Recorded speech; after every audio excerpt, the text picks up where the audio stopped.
Good morning, ladies and gentlemen. Dzień dobry, schönen guten Morgen. A very warm welcome to all of you, and thank you for joining the second platform meeting of the Integrate project. We will begin with the program just now.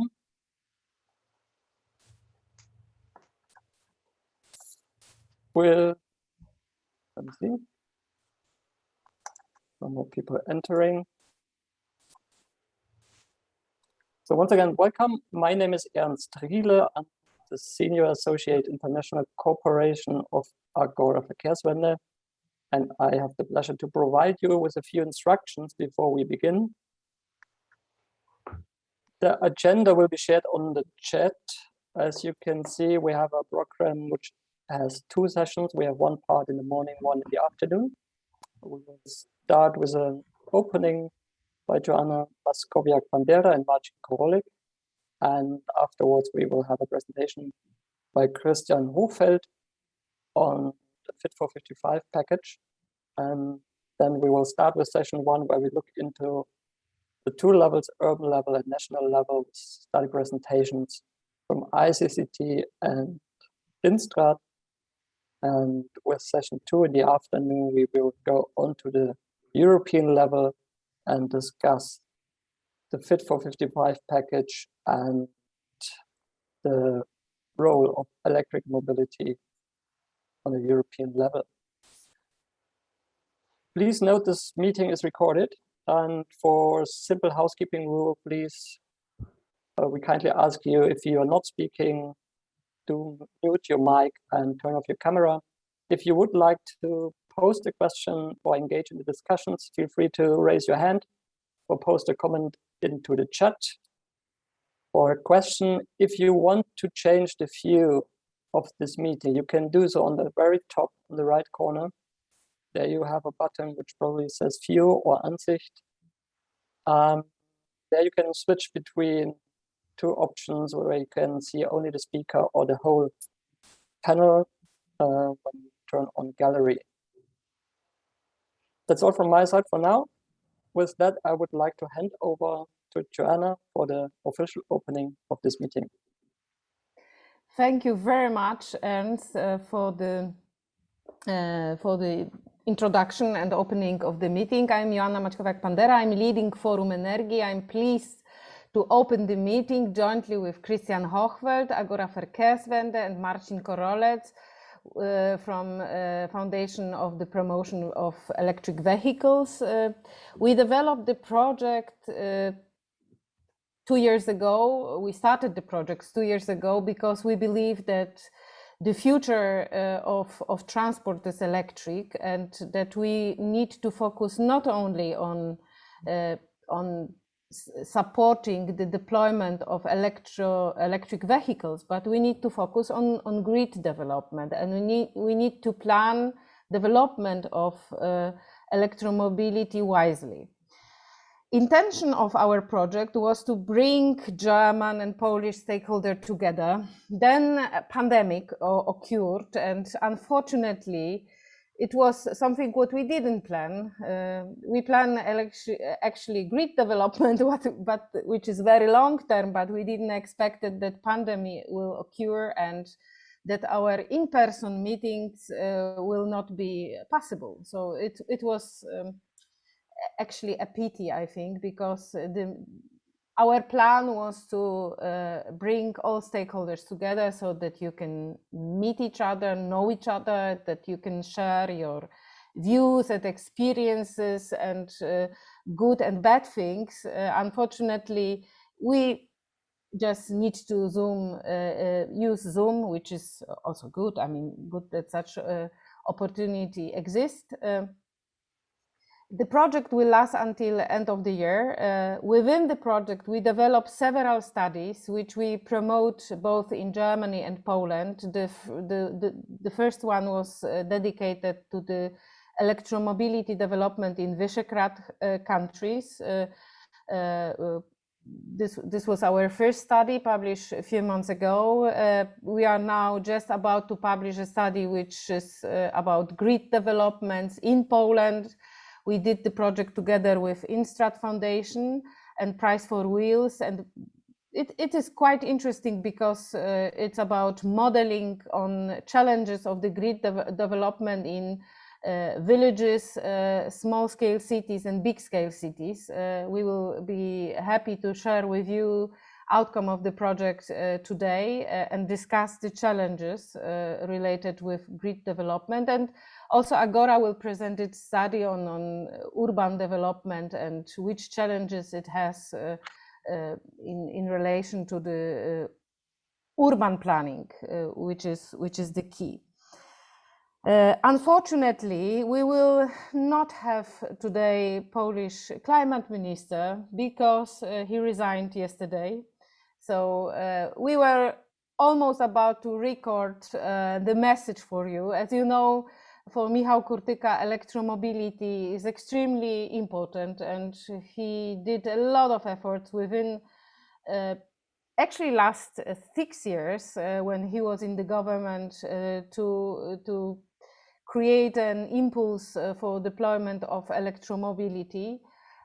Unfortunately, he excuses, but he won't be able to join us. But I'm pretty sure that he is with us with his heart and also, you know, with his great attachment to electromobility development. I think that what we can also discuss today is what we do next. I mean, the project will last until end of the year, and then the question is whether we may continue in some form. We'll work with EUKI, Europäische Klimaschutzinitiative, until end of the year, and then the question mark if there is a need to continue. What you think? We are open to discuss with you during the meeting today or later. And maybe I stop here and will welcome all of you once again. It's great to have you with us, and I will just hand over to Marcin Korolec. Thank you, Joanna. First of all, good morning, everybody. Happy to be here. Yesterday afternoon, we did a small experiment and we came to Berlin despite the pandemic and despite poor charging infrastructure with electric car. So it is possible, and I hope that we have some ideas for discussion about infrastructure. As Joanna, I want to say a word about Michał Kurtyka, who should be there. He is not there. He sent me an SMS this morning saying, say hello to old friends. So he should be here. And I think important to mention his engagement in this area, at least in Poland, but also generally. We are on the eve of the COP, I'm from my personal experience, I can say that the COPs are dangerous timing for Polish climate ministers. But even though, or despite it, I'm crossing fingers not only for new Polish minister there, but also for the overall outcome of the meeting. I think time is high, emotions are high, and we need good and practical results, not only results from the meeting. Christian will elaborate about Fit for 55. This topic will be with us for months, if not years, with AFIR, with ETS in transport, with Renewable Energy Directive, with standards of cars, etc. I think that is where we need to dig more. And linking to what Joanna said about infrastructure, I think about outside of those big regulatory topics, we should also think how to bring electromobility to general public and to people living in big cities, how to make the infrastructure in big cities available and deployed. At least in Poland, we are late with this development. I saw some charging points on the Berlin streets, but I think there is for sure the room for improvement and for sharing best lessons. Thank you for the opportunity to be part of this project and be part of this meeting, and I am crossing fingers for the rest of the day. Thank you. Thank you very much. Then first, Jana, and also Martin and Jacek. It's great to have you with us in the office today, and that you did this not in 80 days around the world, but in a couple of hours from Warsaw to Berlin. And maybe it feels a little bit like in 80 days around the world, but yeah, it's some kind of pioneers crossing the borders. And I think this is, the best, let's say, spirit and the best imagination for such a meeting today, that we are, bringing down the borders for e-mobility, and not only for e-mobility between Poland and Germany, but for cooperation on climate policy, which I think, and climate protection, which I think is one of the key areas for cooperation in the next years. And I think everyone knows that there are quite some tensions at the moment between Poland and other parts of the EU, and also some tensions between Poland and Germany on general politics. But I think this project and the cooperation on climate protection and transport, climate protection and energy, and electric mobility, the deployment of electric mobility is a good example where this cooperation makes a lot of sense, and where this cooperation can be very fruitful and built on big trust and also friendship between the two countries, that is for the benefit of the climate, but also to the benefit of both countries in their economic and sustainable development. And Joanna, when you mentioned that we were planning this project 2 years ago, I have in mind our meeting at the Katowice COP. So it's now, is it 2 years ago? I think it's 2 years ago. It was, no, it was 3 years ago already, right? It was 3 in years. 2018, it must be before the pandemic. I can remember this COP very well. I have the best, or no, the best and the worst imagination of this COP, because the worst was I had an apartment, a room booked in Katowice, but this was double booked. And when I arrived at night at 12 in Katowice, the hotel room was booked. And then I had to spend the night at the train station, and then go to the COP without having slept there, for the launch of the Katowice Partnership on e-mobility, which was launched by Michal Kotika together with the UK 3 years ago, on international cooperation on e-mobility. And I think what we are doing here is very much in this spirit of this Katowice Partnership, which has been founded 3 years ago, on the intention that, countries and companies, politicians, researchers, and civil society organizations cooperate among different countries and beyond the borders of countries to bring forward electric mobility as one important key for climate protection and transport, and to learn from each other how this can be done and how this can be successful, not only in for the climate and for reducing CO2 emissions, but also for a just transition and very much also a economic efficient transformation of the transport sector. Because if we cooperate and find international standards and best practice, we definitely also will bring down the costs for the cooperation.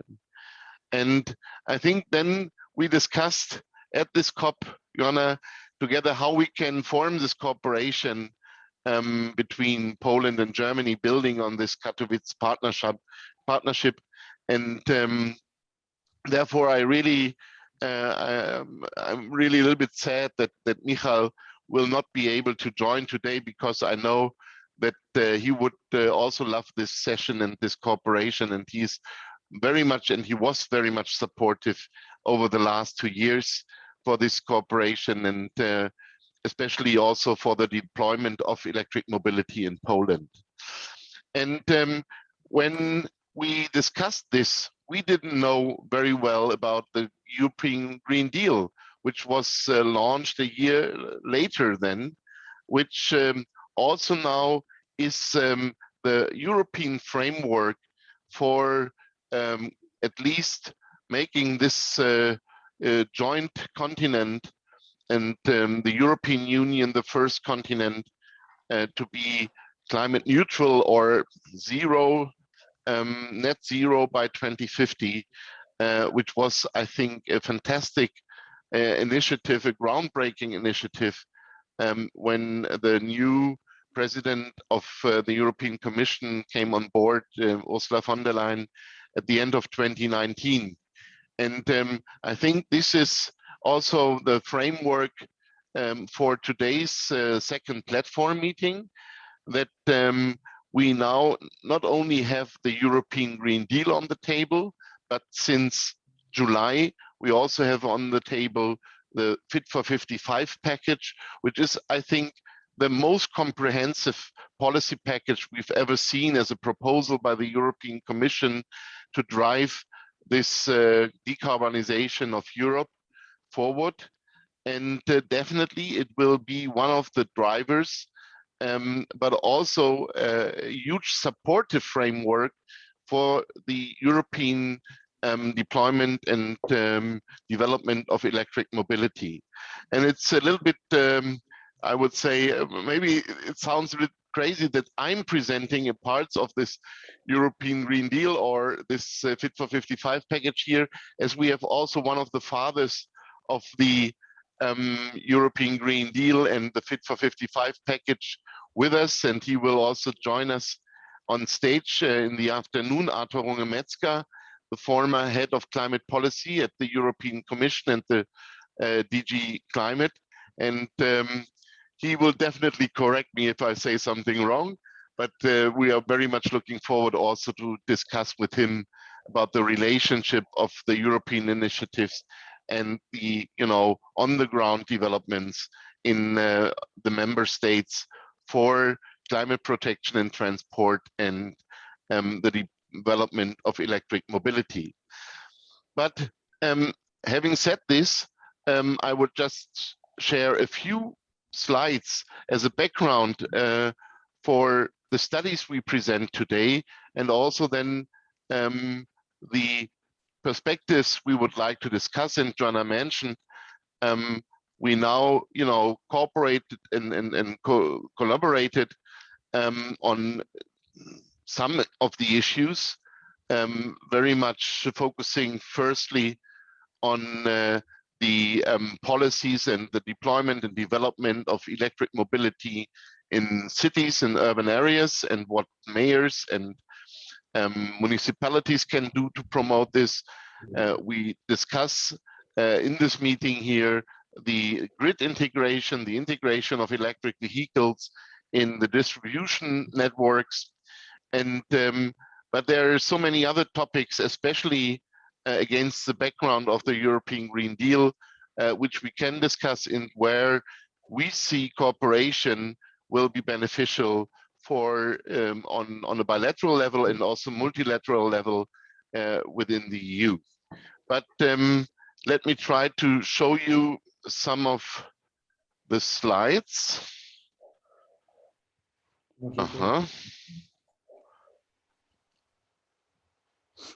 How? Why don't I see it here? Let me check.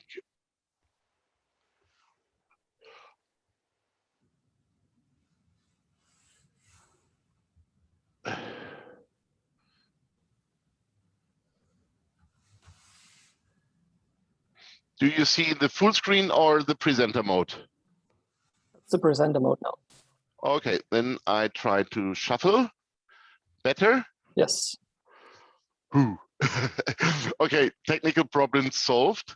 So not comprehensively, but some of the aspects which are important of the Fit for 55 package and the European Green Deal for our discussions today, especially on the development of electric mobility as part of climate protection in transport. A very, very brief primer on EU, just to understand really what the Fit for 55 package and the Green Deal is about. I know that most of you are also quite familiar with these initiatives. Then I will give a short intro to the European Green Deal, very brief, and then for the Fit for 55 package, especially those parts of the package which are relevant for e-mobility and transport. And the only thing I want to say with regard to the EU is just that it's important to understand the EU legislation at this point, that we will follow now a co-decision procedure, that the European Commission, of one of the huge institutions of the European Union, the Commission, the European Council and the European Parliament, that the Commission has the right to make a proposal. And that was the proposal of the European Green Deal as an initiative. And now it's the proposal of the Fit for 55 package as a huge package of several legislations which are proposed, which are currently and in the future discussed now trilaterally with the Council and with the Parliament, and they have the right and the chance to amend this proposal, and at the end it will be adopted and decided trilaterally before the package and the policy initiatives come to action. Again, we are now in the phase that the proposal is out since July this year, at least in Germany, but I think that this is the same case in other countries. We will discuss this very intensively about the positioning of the governments against this proposal. And just to give you an indication from a German perspective, you know that we had general elections only a few weeks ago, and now we are, you know, there are three parties in Germany, the Greens, the Social Democrats and the Liberals, discussing and negotiating a new coalition without the Christ Democrats at this point. And, you know, there is not the full contract between the parties and the full agreement between the three parties in place. That will take another weeks, but we had a scoping paper out, which were, you know, was the baseline and the basis for deciding that the negotiation will continue. And for the first time ever, it was already mentioned in this paper that the three parties agree on supporting the EU with the intention and with the ambition of the EU Green Deal and the Fit for 55 package, especially in transport. And this is quite new, honestly speaking, because in the past, what we've seen was that the German government and then also the chancellor in person sometimes, brought down and watered down the ambition level, honestly speaking, a little bit, or you can leave a little bit also out. But for the first time ever, we see that now there's already a common ground in the three, or between the three parties which are about to govern the German or Germany in the next years, that there is a huge support for the European Green Deal and the Fit for 55 package. And it's also important to understand that some of the measures and some of the topics which are important for us are more relevant to the European level and to the especially internal market. Product standards are set on the European level, so everything which is around the regulation of cars and trucks, and also around fuels and energy sources is rather on the European side. Energy transport infrastructure, charging infrastructure is somewhere in between, but definitely there are also a lot of topics which are, and this is also, the spirit of the European Union and the idea of policymaking in the European Union, that there's a subsidiarity level, and the subsidiarity principle is taken into account.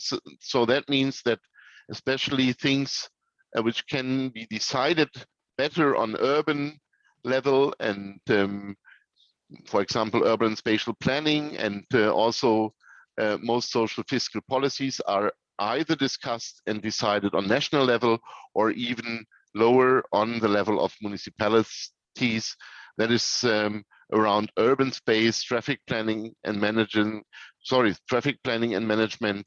and also on energy taxation, which is also part of the European Union. But definitely those are two topics which are relevant for us, because they are also covered then and part of the Green Deal and part of the European of the Fit for 55 package.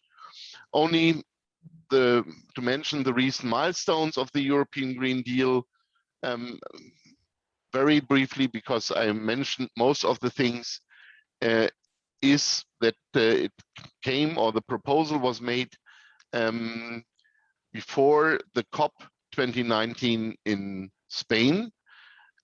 So now 2 years ago, and or let's say 1.5 years ago, if we see then that the Fit for 55 package, after deciding on the European climate goal and the European climate law and the climate target plans, now the Fit for 55 package is the package and the bundle of legislations for supporting it.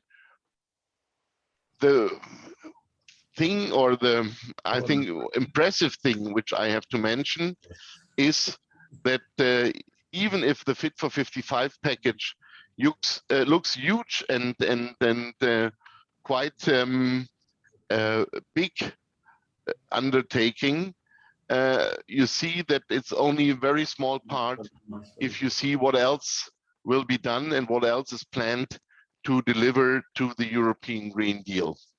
But to come now to the European Green Deal, I think what is important and essential and critical for the development of electric vehicles and electric mobility in the European markets and in the member states are those topics which I would like to introduce with a few words. First of all, the legislation on vehicle emissions, on charging infrastructure, on renewable energy in the transport sector, on price setting schemes for CO2 and any energy carriers. And a part of this, there are a lot of other topics but I think I won't touch them today, as even if we skip the keynote by Michael, we don't have enough time to discuss this. So only 1 or 2 slides per legislation. The most important thing, and I think a really surprising, ambitious proposal is that part of the Fit for 55 package is the revision of the CO2 emission standards for passenger cars and light commercial vehicles, and that the proposal is that by 2035, all new registered vehicles in Europe must be zero emission vehicles, so either battery electric vehicles or fuel cell vehicles. And this means that there is a proposal for the phase out of the combustion engine in about 15 years. And I think this is also, driving and pushing all the member states in the direction of deploying more and more electric vehicles in the next years. And it's definitely a very challenging and highly ambitious target if this should be underway. I won't go into detail about the legislation in 2030 and before. I think there's room for improvement, especially that the ambition level has to be taken up, at least from German perspective, to meet the national targets, the climate targets, the ESR, the effort sharing regulations, and the effort sharing ambition, and also to, at the end, make it possible to phase out the combustion engine then in the early 2030s. About charging infrastructure, I think this is something we will discuss also in the afternoon. For the first time ever, this Alternative Fuel Infrastructure Directive is converted in a regulation, and it contains the provision of several alternative fuels, including electricity, and it comes up with a density and with benchmarks for setting charging infrastructure in a smart way, that there are some mandatory national minimum targets, that there is and it's described in electricity per vehicle, which has to be met to meet the requirements of this new regulation, which then has to be also transferred and translated. That was what I'm looking for. Translated in national legislation. And for some countries, it's not that ambitious, but for most of the European countries, that's a high ambition level. Then we have the Renewable Energy Directive, RED III. You might know that, might have followed the discussion on RED II implementation. That was a huge effort in most of the member states, also in Germany, where we see that there is the question of what kind of share do alternative fuels have in the energy mix, also in transport. It's, I would say, the most complicated regulation I've ever seen. It brings together green electrons and green molecules, and therefore it's very difficult. But at the end, the proposal now, as it is on the on the table, would also support the deployment of electric vehicles, and also includes some possible financing mechanisms for charging infrastructure, and to support the development, non-financial incentives also for driving the electrification of transport in the EU. On price setting, there's a lot to say, but due to the time, I think I would leave it like this. I think it's the most sensitive issue in the Fit for 55 package. that we discuss different price settings options for CO2 and energy carriers, either a reform of the energy tax directive to drive the prices and rise the prices of fuels, at least of fossil fuels, in the internal markets, or in addition have a separate emission trading scheme 2 for transport and heating, which will rise the costs for CO2 in fossil fuels.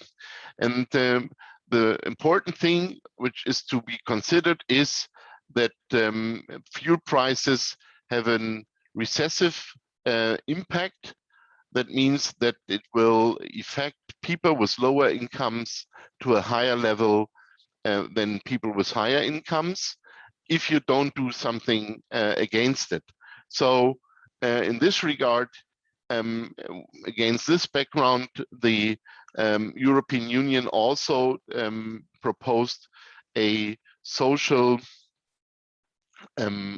fund for somehow also decreasing the negative impacts of this Fit for 55 package on growing and rising prices, raising prices for energy, not only in transport, but also for heating and other purposes and electricity prices, to make this just transition not only for companies and businesses, but also for people with lower incomes. But definitely, I think this is something which will be intensively and controversially discussed over the next month, definitely under the council or the council presidency of France early next year. And I won't go much into deeper discussion on this issue unless you would like to do this. And therefore, I would just like to stop my presentation here and ask if you have any questions or comments. If this is not the case, then I'm very happy to hand over and directly go into the first session where we present the results from the study and the comparable study on good practices and solutions for local authorities in the context of electrification of urban transport in Poland and Germany.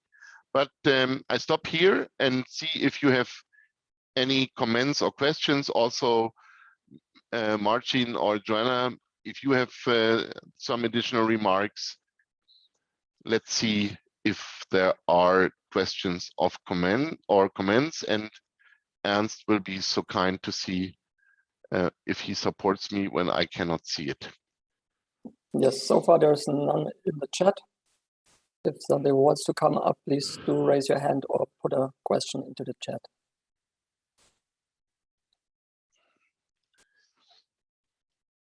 Okay, either everything is clear or I was too long. That can be decided later on. But then I'm very happy now that we come to the first session and discuss for the first time ever the results of a new study, which was prepared under the framework of this Integrate project. And we are very happy that this was done mainly by our colleagues and friends from the ICCT, the International Council on Clean Transportation. They will introduce themselves in a moment. And yes, again, we, against the background of the Fit for 55 package, we saw that some of the deployment on local level is not so under the focus or in the focus of the Fit for 55 package, but has a huge influence on the success of the deployment and further development of electrification of transport in the future. So we wanted to know what are good practices and solutions and proposals here, what cities can do to support the electrification of urban transport. And I would love to hand over now to Sandra Wappelhorst, the colleague from the ICT, which will give you the first insights of the study and present on it. So Sandra, the floor is yours, and we are very much looking forward to your presentation.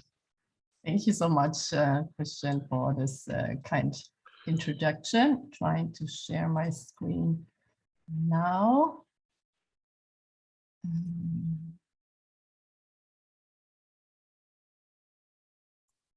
Yes, it's on. See it? Yep, looks good. Okay, great. Thanks again. Very delighted to present some of the key results of our study, Electrifying Urban Transport. My name is Sandra Wappelhorst, and together with my colleague, Kyle Morrison, we have been working on the study. We are working for the International Council on Clean Transportation. We are a research organization, and we focus in our research on all motorized forms of transportation, and here on the topics of clean vehicle technologies and how to make motorized transport more climate friendly. And so the electrification of vehicle fleets is an important topic. And here we focused on Germany and on Poland for our study. We did not only focus on the local level, because the electrification of the vehicle fleet has also been seen European and at the national level.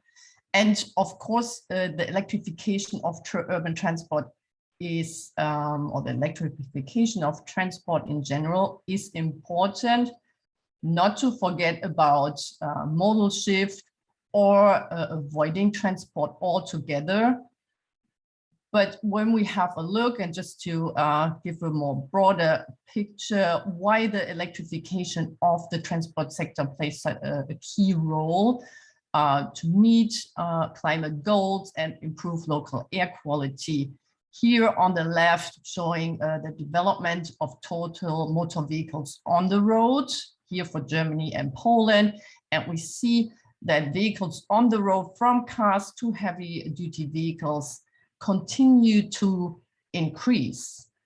And on the right, we are showing the average age of cars, vans, and buses, which are key transport modes in the urban context. And we see, particularly in Poland, that the vehicle fleet for cars, vans, here meant as light commercial vehicles, and buses is above the European average.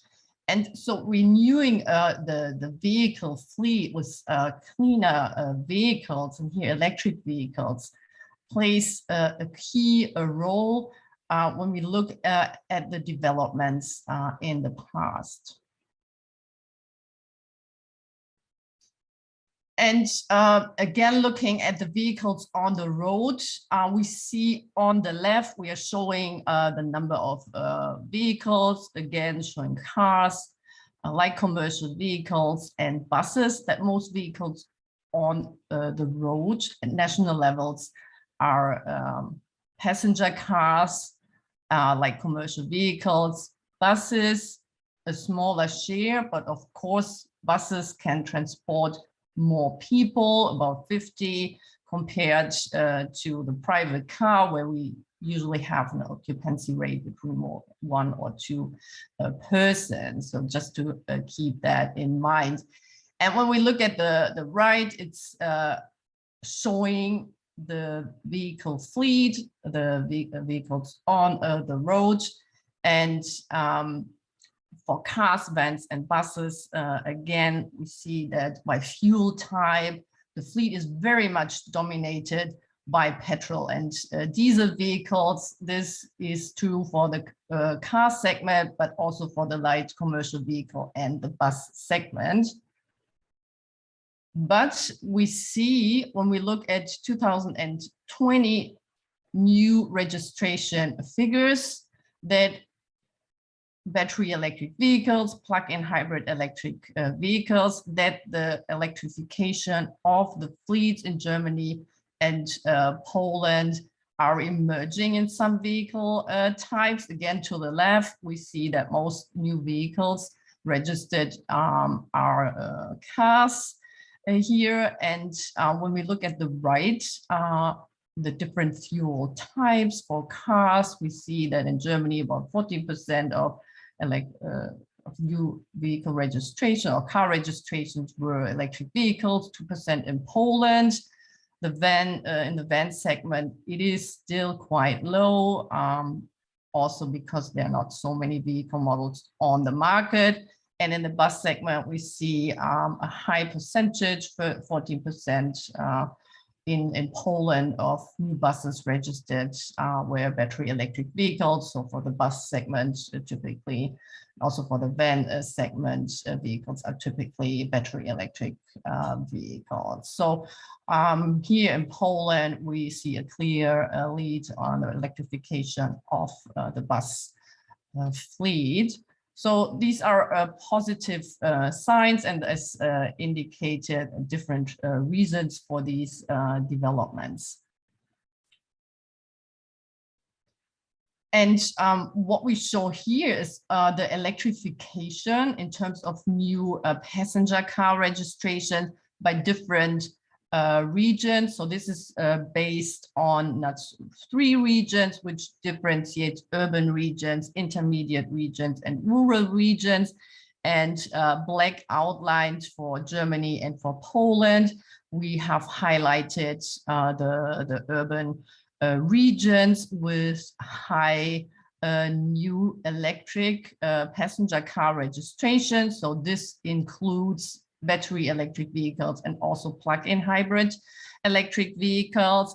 And we see, for example, in Stuttgart, about 20% of new vehicles registered were electric vehicles. We see a north or west-east divide. And we also see that urban regions play an important role, but we also see some regions outside urban areas with high electric vehicle uptakes. And when we look at Poland, the share was a bit lower, but in the leading electric vehicle cities, the shares were similar to the national averages, like in Poznan, Krakow, Lodz. In Warsaw, it was slightly below 2%. So we see that particularly in Poland, very much in urban regions, electric vehicles are registered, but also outside urban regions. But cities play a key role in this transformation. And here on the left, we had a look as part of our study at leading electric vehicle cities in terms of high new electric passenger car registrations. And on the left, we're showing new passenger car registrations by fuel type, again, for Berlin, Stuttgart, and for Warsaw and in Krakow. And you can see that in Berlin or Stuttgart, so the national average was about 14%, that in Berlin the share was above, and also in Stuttgart, as said, in Warsaw and Krakow, about 2% of new electric vehicles that were registered of the total new registrations.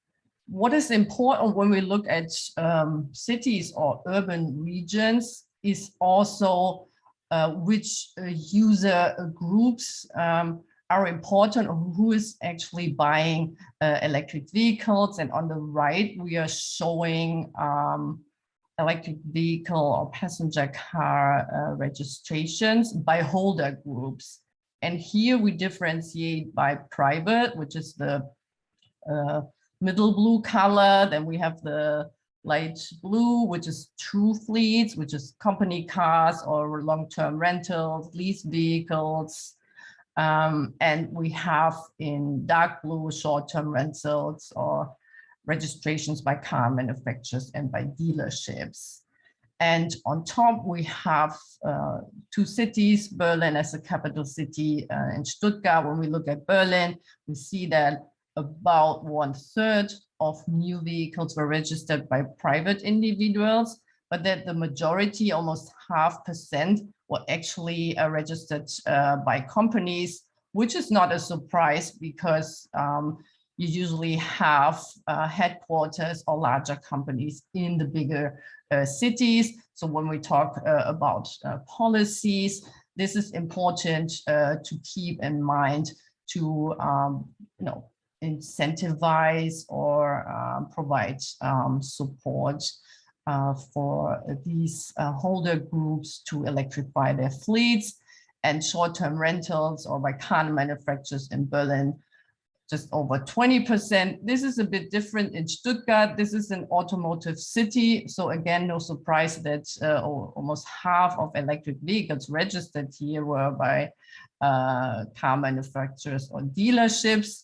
But again, about 20% were by privates and 30% were by companies. So again, slightly higher share of companies which registered electric vehicles.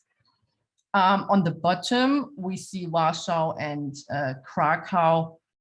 And here, this is also reflecting the national averages that most electric vehicles are registered by companies.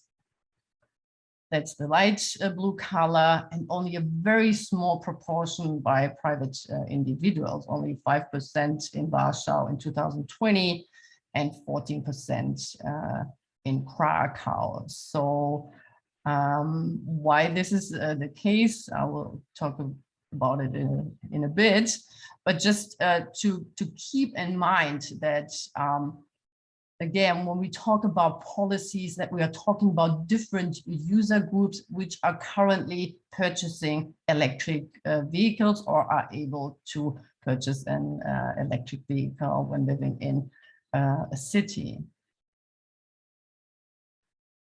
And to lead to the more policy-focused part. So in general, we need, and also when we look at the urban context, we have to have a look at the broader picture. So we talked about CO2 standards. I'm not digging into detail because we are talking about that later, and the influence on it had last year, the tighter emission standards for cars in the uptake of electric vehicles.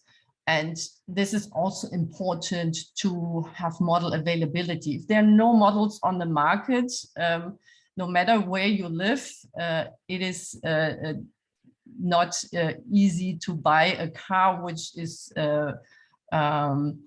which suits your context, or maybe the money you have to invest in a new electric car. Incentives are also important to address the mostly higher cost of electric vehicles so far. Charging infrastructure awareness rising is important. And then again, cities play a key role in this context, but our research and also the interviews we did carry out with local stakeholders show that a lot what is happening at the city level is based on national frameworks, or on the other side might be hindered by national frameworks. And just very briefly on model availability, and also explain in the passenger car segment why the uptake in Poland might not have been so high as in Germany. When we look at the national averages, on the left, you can see the number of battery electric car models registered. So we use that as a proxy for model availability, and we use more than 20 registration to exclude showcase models, for example. And the dark blue is Germany, and the light blue is Poland. And when we see it over the months, how many different models were registered. In Germany, it's for battery electric vehicles, like between 25 and over 40. And when we look at the light blue bars for Poland, so there are less vehicle models registered, and hence very likely less vehicle models or greater choice available. And this is similar when we look at the right for plug-in electric cars. Very low model availability and choice for different user groups in Poland compared to Germany, where the choice was much larger. I'm not showing it here for light commercial vehicles, for battery electric light commercial vehicles, but the picture would look very similar. Another point is also cost, and it's also important to have a look at it. This looks a bit noisy, and I just want to I don't want to go into detail, just briefly that we had a high purchase incentive. So this is for passenger cars. It looks at the 4-year consumer ownership cost for a private person. And that with the increased bonus, 6,000 euros for battery electric vehicle, and with the car manufacturer share, the 4-year total ownership cost decreased significantly.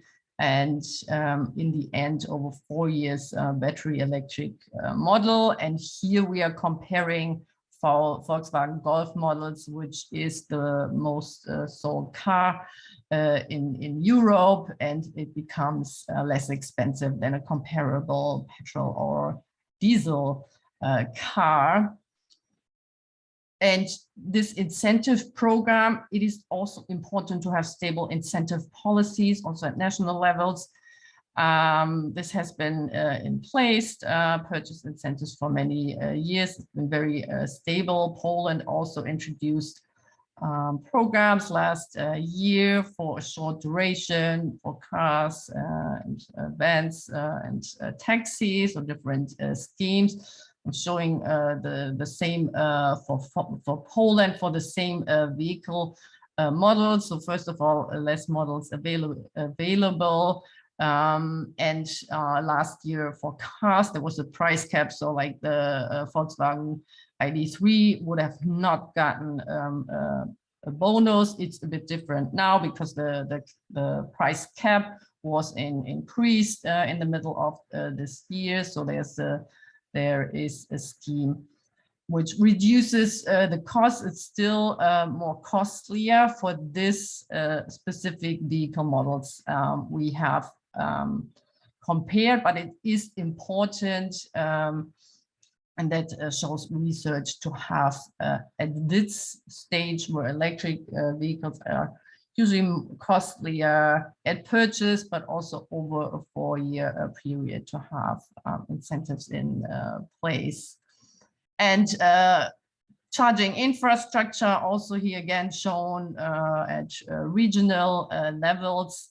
We can see in Germany, and here the top urban regions, again, the density in terms of public charging points per million population. At regional level, that we have a high density in cities like Stuttgart. It is, which is over 1,000 per million population. It is a little bit lower in Polish cities. it's certainly one of the reasons why in Germany we also have also in some rural regions a high density, because the German government since 2009 has been funding showcase model regions or model regions electric mobility, also focusing on rural areas, and that's why we still have quite high uptake here, but also in urban regions. And to the right, I just showed housing types in cities, why it is important, because it's very similar in Germany or Poland. Most people in cities live in flats, and providing public charging infrastructure is crucial, because most people don't own a house or don't live in a one-family house or semi-detached house with access to a garage or the possibility to charge an electric vehicle at home. And moving over to the city level, so we had a look at different policies at national and also at local level. And we had a look at 3 cities in Germany and also 3 cities in Poland, which can be considered as leading electric vehicle cities in terms of electric vehicle uptake, and focused on purchase and operation, charging infrastructure deployment and strategies. And the dark green is national level policies, the light green is local level policies, and then we also have dashed policies where the local level policies are basically implemented at national level. Just to highlight a few, BEV purchase benefits are usually provided at the national level. In Berlin, there is a program since 2018, and the city also supports or provides additional funding and subsidies for the purchase of battery electric vans, so to the benefit of small and medium-sized businesses, so promoting vans or light commercial vehicles, which are important in the urban context for first or last mile deliveries. This also includes support for these companies for charging infrastructure deployment, and also provides information. So offers the entire package and not only a purchase incentive. Parking benefits, which is the 6th column, is also very typical in cities, and also here in the cities we had a look at in Germany and in Poland. It is dashed here because in Poland it's actually national policies that require free parking benefits for battery electric vehicles. And cities like Stuttgart, they have parking benefits in place for a long time. In Stuttgart, since 2012, electric vehicles can park for free all day long in public and in public parking spaces, or where you have to pay for it. Usually in Berlin, it's free while you're charging. And so this is very a typical benefit, and which has been adopted in almost all leading electric vehicle cities. We are showing here. Charging benefits are less common in the cities in Poland.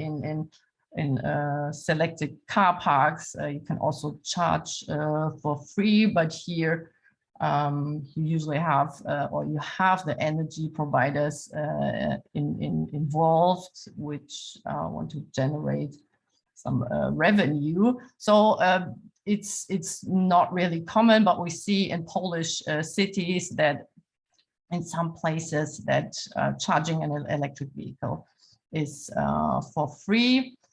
Electric vehicle road infrastructure use and access benefits. So we have highlighted here, based on the Polish electric mobility law, that cities are required to offer preferential access to bus lanes. For example, they can set their own framework on the occupancy rate. This is certainly debatable if granting access or electric cars to bus lanes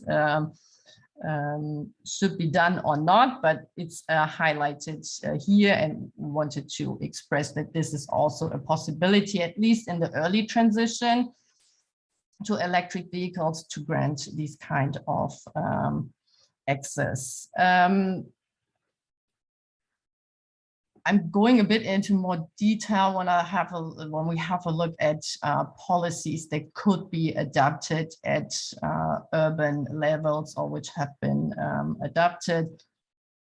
And moving over to key local measures for electric vehicle adoption. So I have talked about supporting but also hindering factors, which are not necessarily at the city level, but more at EU levels or national levels, saying that we see that in both countries there's this framework, both in Germany and in Poland. We have this electric mobility law, which grants cities the right to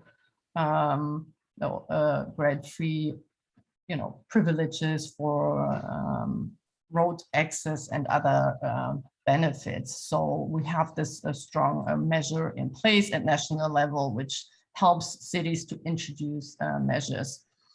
So local level policies can include subsidies, like in Berlin for certain vehicle types, like in Berlin for vans, for example. And we have talked a lot about new vehicles here. What is certainly also important is the used car market when we talk about the just transition, and helping a broader consumer group to have access to electric vehicles at times where they're still quite expensive. A certain group of people buying new cars, and here electric cars is more the higher income groups.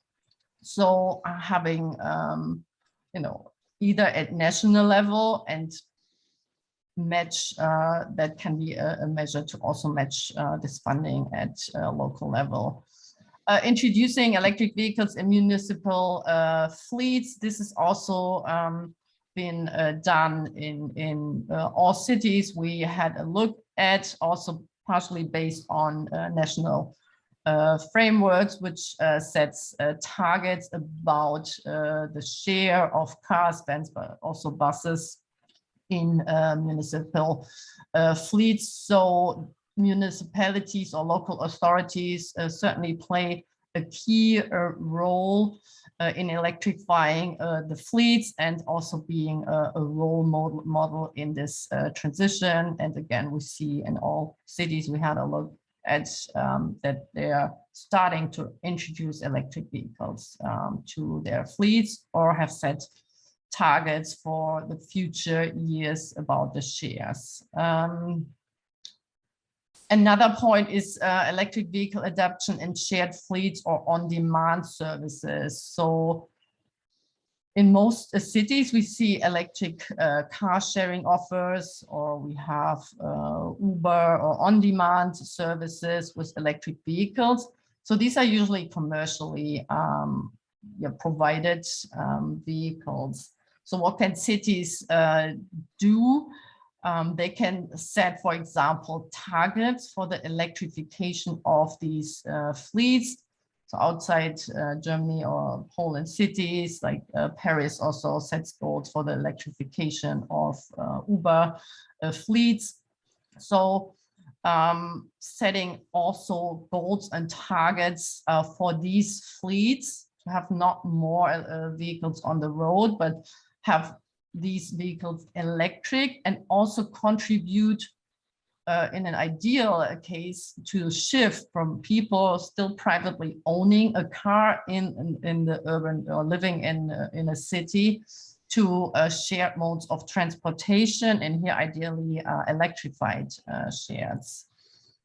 Sandra, yeah. will you have an eye on the time, please? Yes, I'm almost done. Sorry. No, and then I was too too fast. It's my second last slide. Yeah, I just wanted to highlight some key local measures. I talked about electric vehicle parking and charging benefits.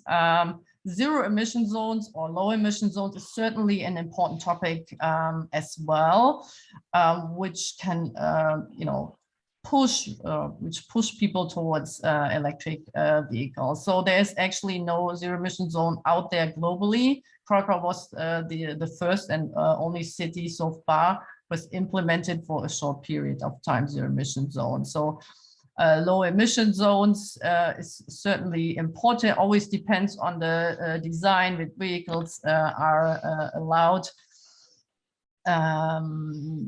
They are implemented in many German cities, but right now, in the beginning, the effects were high, and right now, less in terms of pollutant emission, because most vehicles nowadays comply with the regulations. But still, they are an important measure, and aiming towards zero emission zones or vehicles with low emission is certainly important, and having a target or having like cities like Paris or Amsterdam, like a strategy and plan how to introduce a zero emission zone in the coming years, but also including supporting measures in terms of so people can make the shift to electric vehicles or to other modes of transportation. So this cannot only be seen alone when we talk about low emission zones or zero emission zones. And now my last slide. Charging infrastructure deployment, I talked about it. That's important at local level as well, particularly as many people live in flats.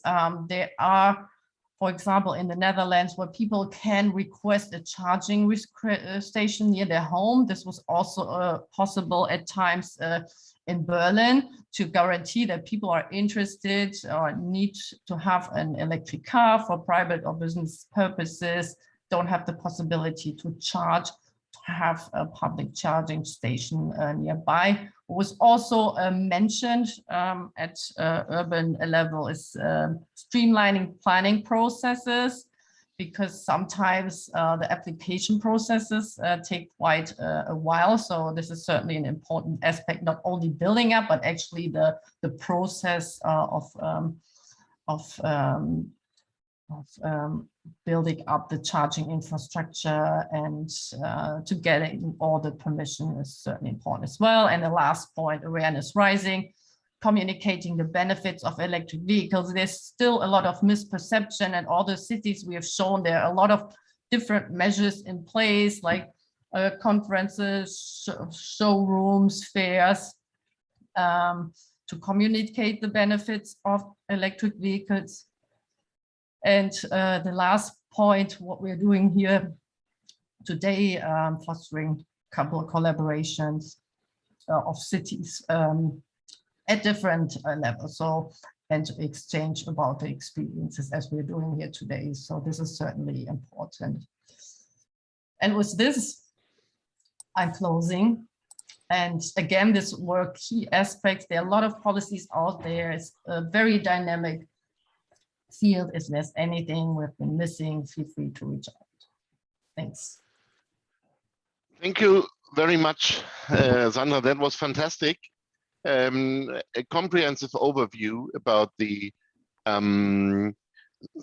status quo of the deployment of electric vehicles in both countries, in urban areas and suburban or rural areas, and about the potential possibilities to promote electric vehicles on local level.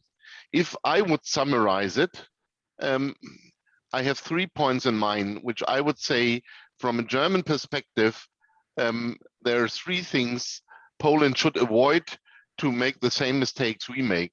But I think I'm not in the position right now to do this, because I'm very happy that we have now a commentator from the Polish side, and I'm very happy to welcome Mrs. Kasia Sobotka-Demianowska, and I hope I pronounce it right. It's Can you a little hear bit me? long. Yeah. Okay. Yes. Yeah, Okay. I hear you fantastic. Okay. Wonderful. But the name looks a little bit different than the name I have. But nevertheless, I use the short maybe one. Yeah. It's easier. okay, the short one was good for German pronunciation, which is definitely not perfect. Sorry for that.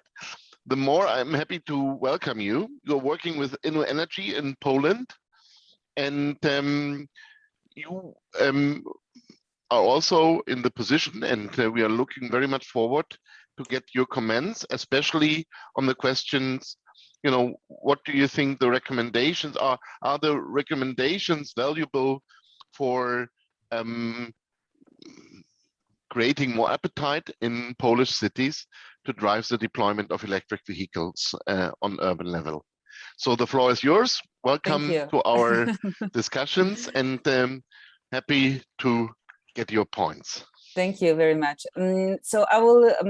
I've been working for e-mobility sector for the last 5 years, and I see the huge changes within the last this time. So when we started, like no one believed in the electric cars.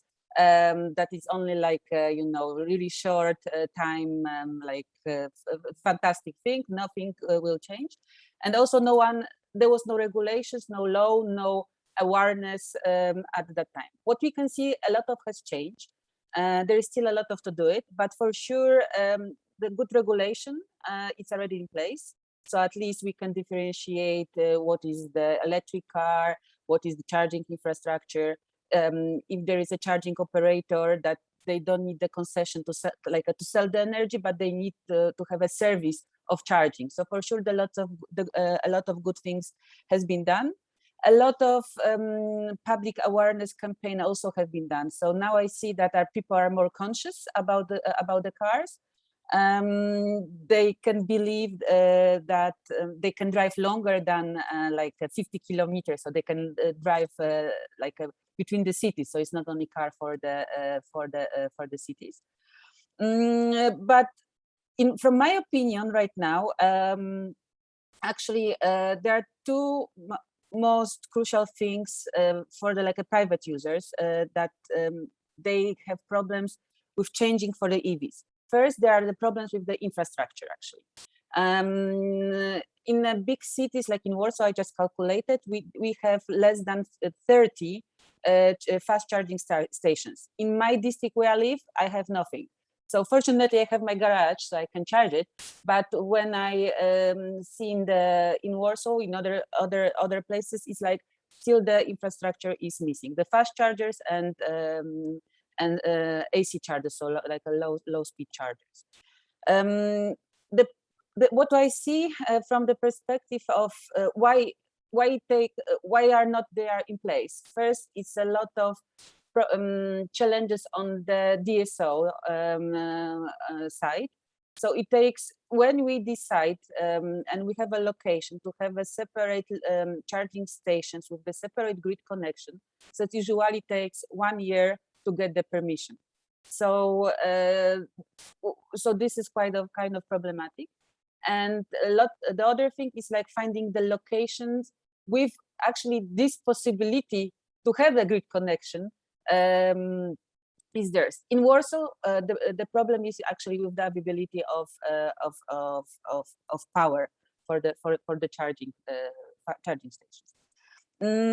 For the public chargers in the cities, there's also crucial cooperation with the cities, like the authorities of the cities, which we see in some cities they are more willing sometimes to cooperate with the charges operators, but sometimes there is a problem about like how to lend the location for the charging station in the public areas, like on the pavement, on the streets, on the public parking, and so on. So this is the other crucial information. What was also quite problematic before, that the subsidies program for buying an EV, it was not successful. At the beginning, the government promised like a certain amount of money, 36,000 Polish zloty, and then they cut at the half of the subsidy. So you feel when you want to buy a car, you wait for this money. And it took a long time that the program was open, and then finally, instead of X amount, you get the half of that. So you feel kind of you are, it's something wrong with that. Hopefully, new programs which are in place for the individual users, the new one for leasing cars, they will speed up the buying of the cars. And I see that people are willing to buy an electric car for many reasons. Because the oil, gasoline, is getting much more expensive. They can charge it with the photovoltaics from home. So there is much more opportunities that they see that they can use these cars. And what is getting quite popular in Poland, there is interest in the second-hand EVs for private users. So sometimes, taking from the Western countries, the older types of cars, but are like private users because of the price, they are using this. They're taking this opportunity. Maybe now I just comment the buses. Why do we have so many electric buses in Poland? It's because of the subsidies. There were programs that could finance 85% of the total cost of electric bus fleet and charging infrastructure. So, it's a great instrument for the local policy of the local authorities, that they are changing the public transport for like zero emission, quiet, more friendly for the citizens. But from the second side is, with the 15% of the whole value of the project. So it's a great opportunity, and a lot of good projects have been implemented already. But my last comment, and it's like the same number of EVs don't replace, don't change the quality of living in the cities. So it's like changing just EVs for instead of IC cars. It doesn't solve the problems with the quality of living in the cities. So we should also remember about the micromobility and public transport. And we as In Energy, we really support the topic of micromobility, because in the cities we have like small distances, like up to like 13 kilometers in total. And now 0.1% of the total journeys are made with the like cars or public transport, and that one could be replaced with scooters or some other like specific vans, electric vans, which can deliver like goods from one side to another, and be more environmental friendly and taking more places in the city. So just to change the whole system, it's not only replacing EVs, which is really important, but also to have a good public transport system in Poland, and also to utilize micromobility in the whole system. So that's my comment in that. Fantastic. That's 1.5 points I also had as a comment to what Sandra mentioned, and it's very good to get this information, and also this practical experiences on the missing infrastructure, grid connection, also the let's say, integration of EVs in the whole transport system in Poland, and the subsidy system on national level, which definitely has to be put in place. Before I would like to also summarize the session, I also now would like you to ask our participants if you have a question or a comment to the study, or also to the comment from Kasia with regard to e-mobility and the further, let's say, measures and instruments to promote the coming and future uptake of electric vehicles in urban areas. If there is any comment or question, then please break the ice. And I see there are 2 comments or questions as an icebreaker. And first is Claudia from Forum Energie. Thank you very much. Just a quick comment on what actually Kasia said a bit about this micromobility, because what we can see also in Warsaw, a nice trend that is worth mentioning is about those e-mobility hubs, because I think it's about raising awareness, is to also to create a kind of a curiosity. So before you get a real electric vehicle, maybe it's better than people can, you know, can sniff a bit around and can see how the other electric you know, devices are working. And what we noticed in Warsaw is next to the different properties and buildings, there are e-mobility hubs when people can actually try different things. So I think it's going to be a, you know, raising trends around as well. So it's more about awareness and curiosity. I think this is important. And Sandra, we're looking forward to the full report from your side. And thanks for this. Thank you, Claudia. Then I have Joanna. I have actually the question coming in the same direction which Claudia did, because I'm just wondering, for me, when I observe this like discussion and action around electromobility development in Poland, it seems to be a great challenge. Like, you know, when we talk about Fit for 55 package in Poland, we see it as a huge challenge, a lot of worries and anxiety, whether we will be able really to achieve the targets.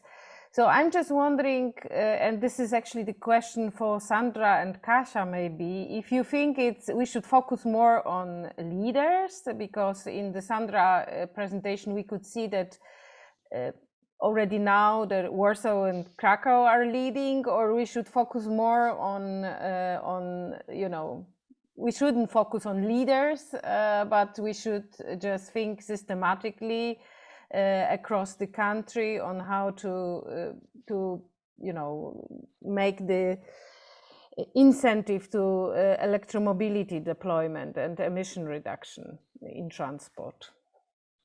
That's from my side. Thank you, Joanna. Sandra or Kasia, who would like to take up this question from Joanna?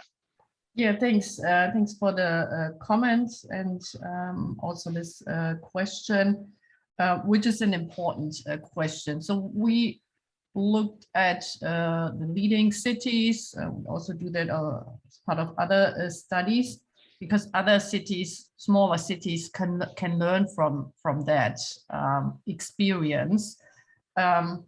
Saying that, it certainly should be a systematical approach, not only focusing on the larger cities, but when we talk about measures like low emission zones or zero emission zones, this is usually implemented in larger cities.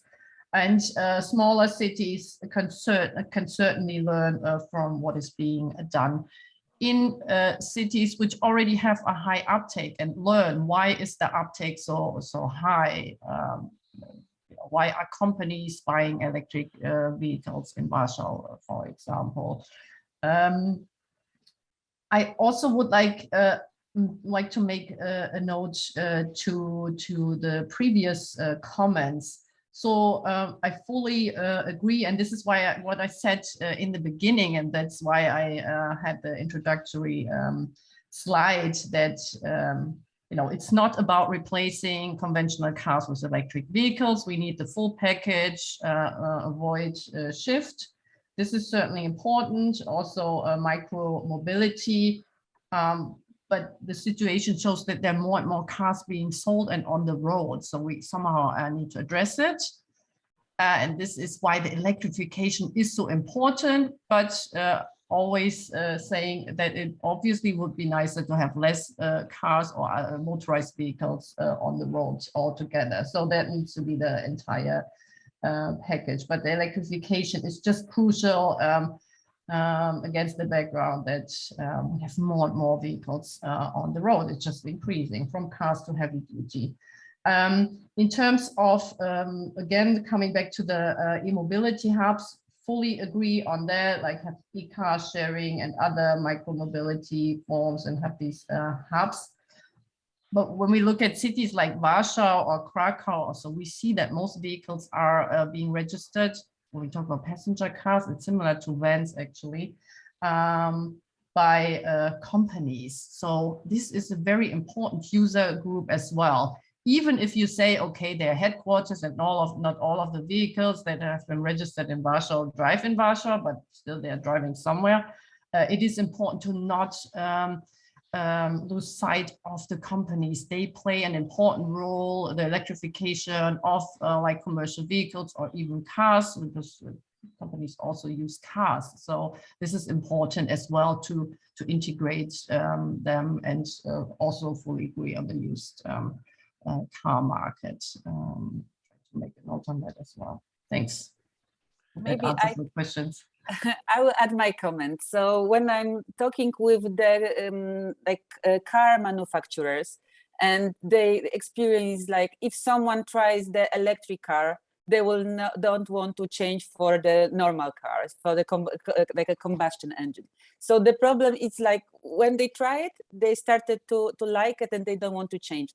The greatest obstacle still is the infrastructure.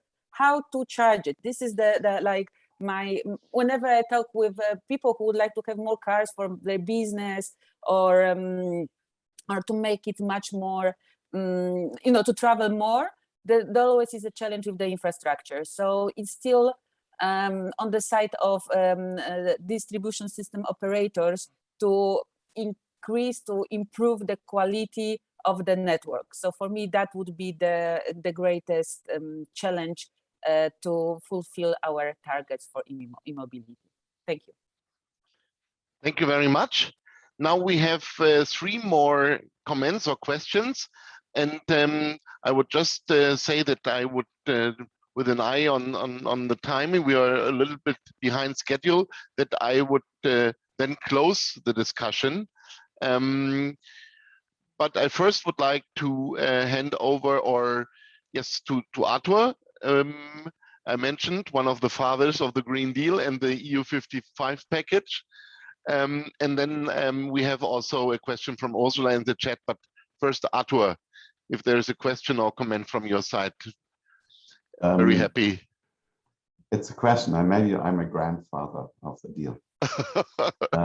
No, it's a question related to the whole issue of air quality, because another statistic I saw is that almost 40% of the cars in Poland are even older than 20 years. So that brings us back to even probably cars that run on Euro 2 standards. So that should have implications, particularly for air quality in the cities. Is this something that is being considered in terms of how one could replace those cars with more modern cars, apart from just introducing the emission-free zones or limit zones in Polish cities? Thank you.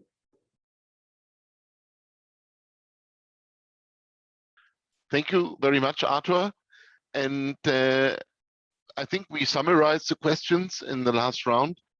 There was a question from Ursula. Ursula, would you like to pose this also by yourself? I'm not sure it's a good idea because I have a cold. So okay, then should I read it out? Then yeah, thanks. I wish you all the best for getting rid of your cold. Ursula is asking the question if there is also good examples, and maybe this goes to Sandra, from smaller towns and smaller villages. I know, Sandra, that you also looked very much on, let's say, less populated, less dense areas in Germany, where you can derive maybe and bring up some good ideas what smaller cities and villages could do for promoting electric vehicles. And then the last question or comment from our pioneer with the car coming from Warsaw to Berlin, Marcin. I think you had a comment, is it right? Marcin or Jacek? It's only one of you.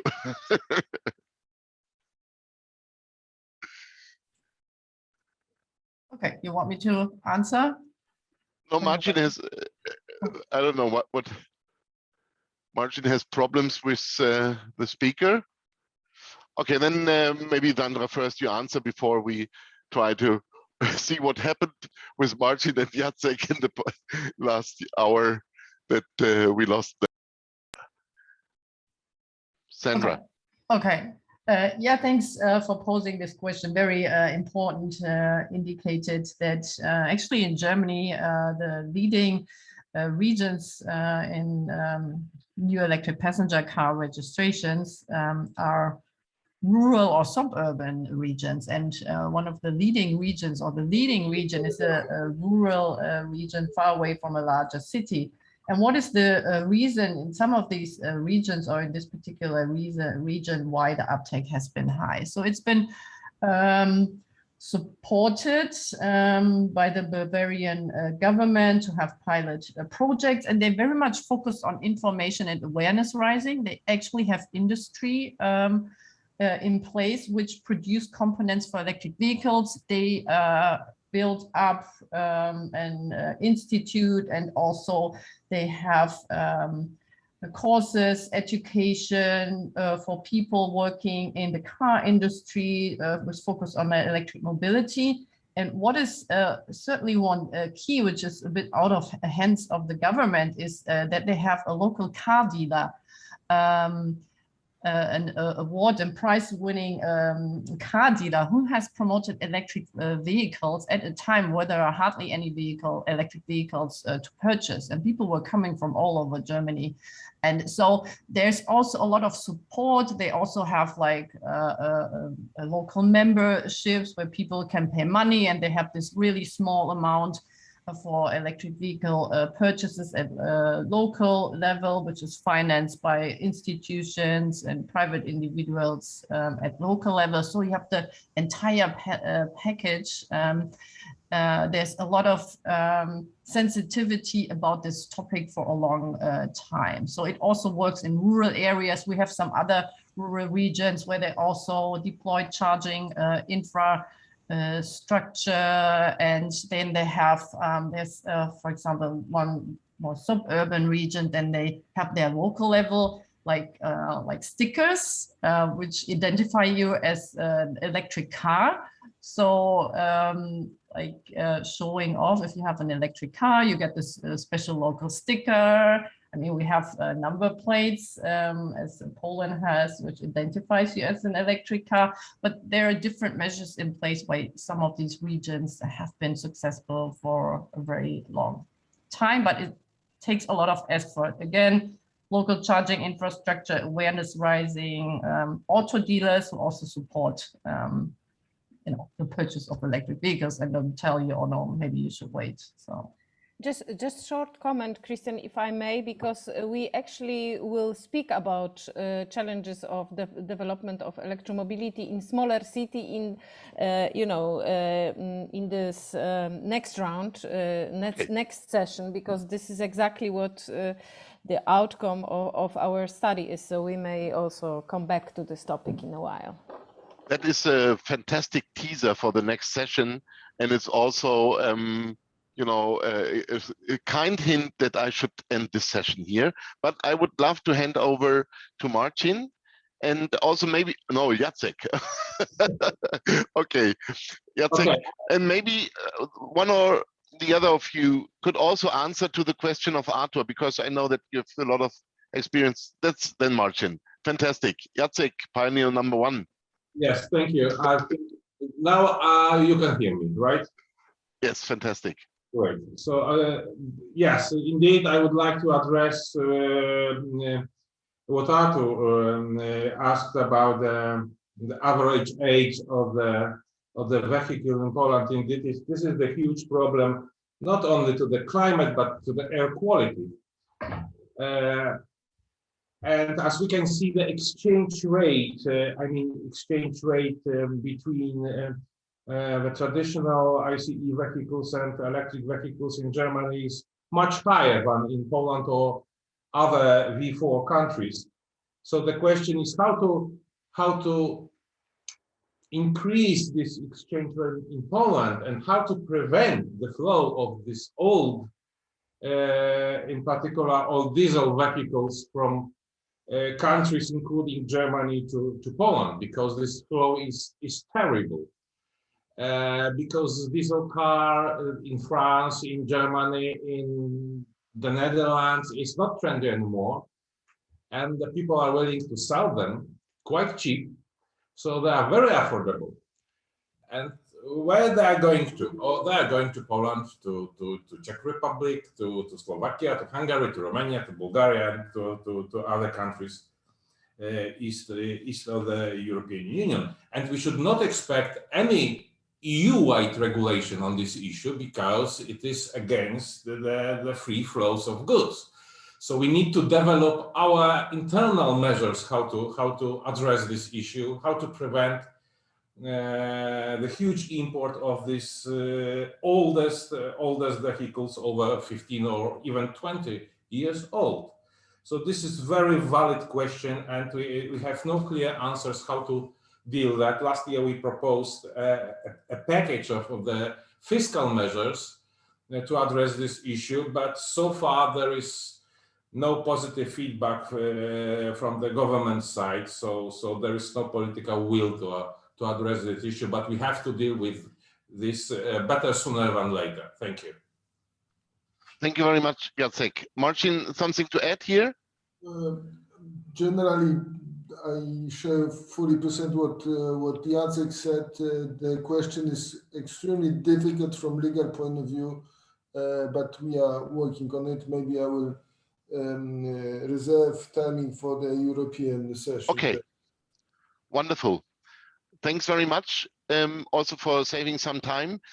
But against my promise, I would also love to give the floor to Ilona, which has a comment or a question.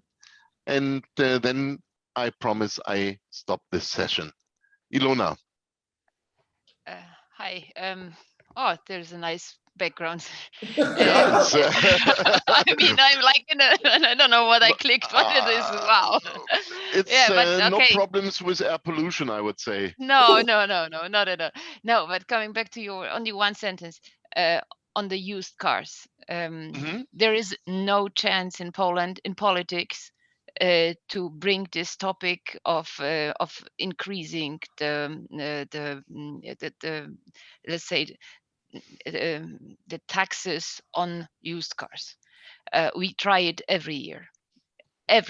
It is not a single year we didn't try it, and every year the lobby of many thousand of small car importers is stronger than any other car producer.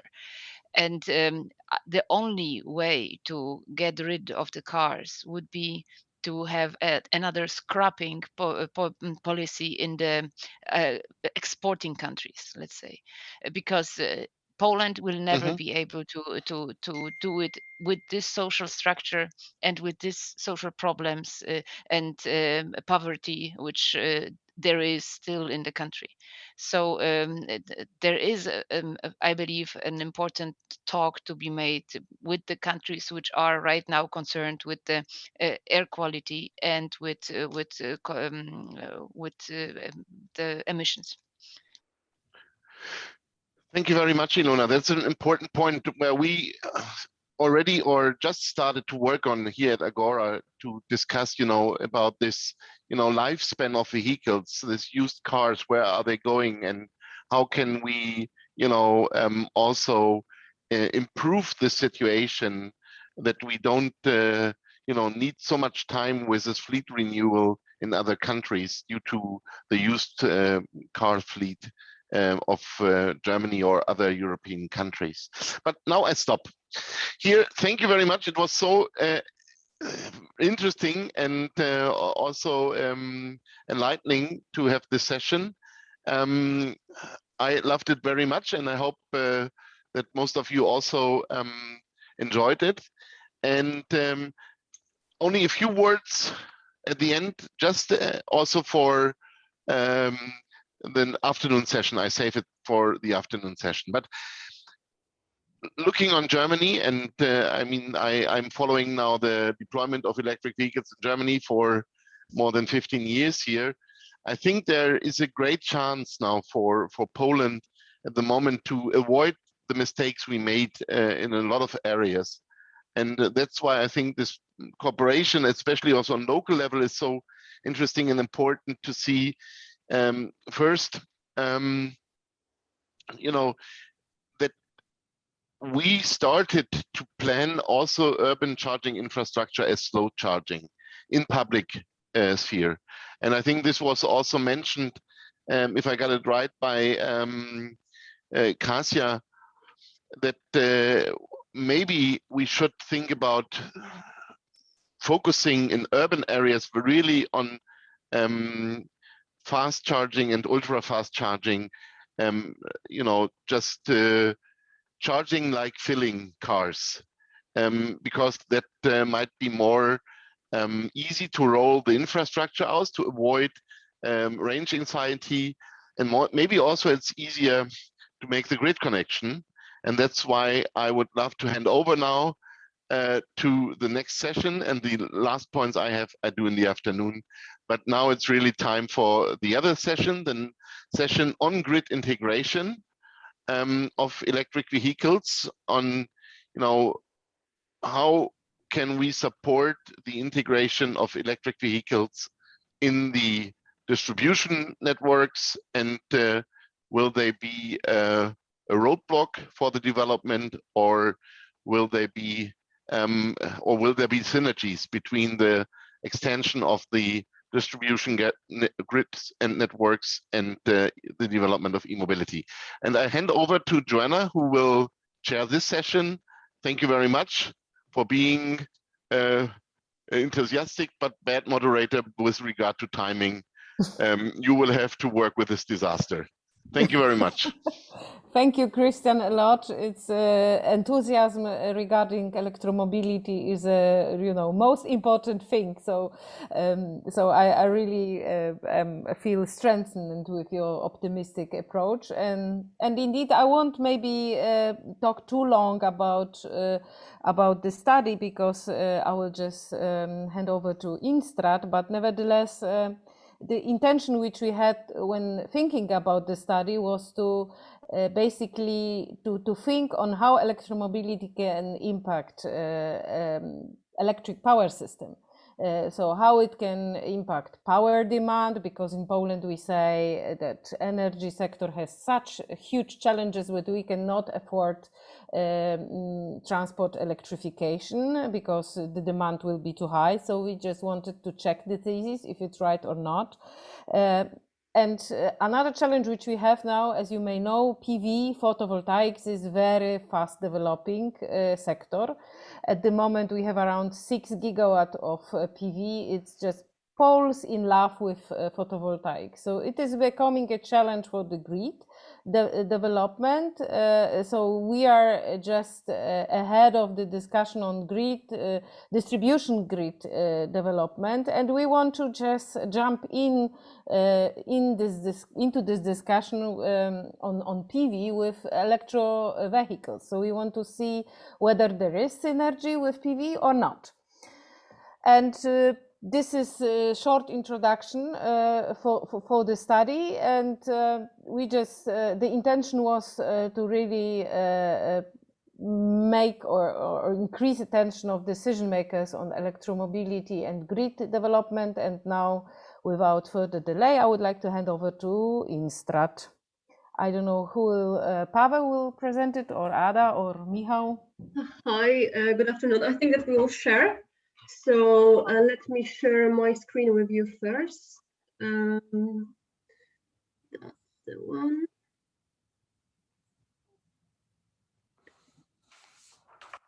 Can you see it?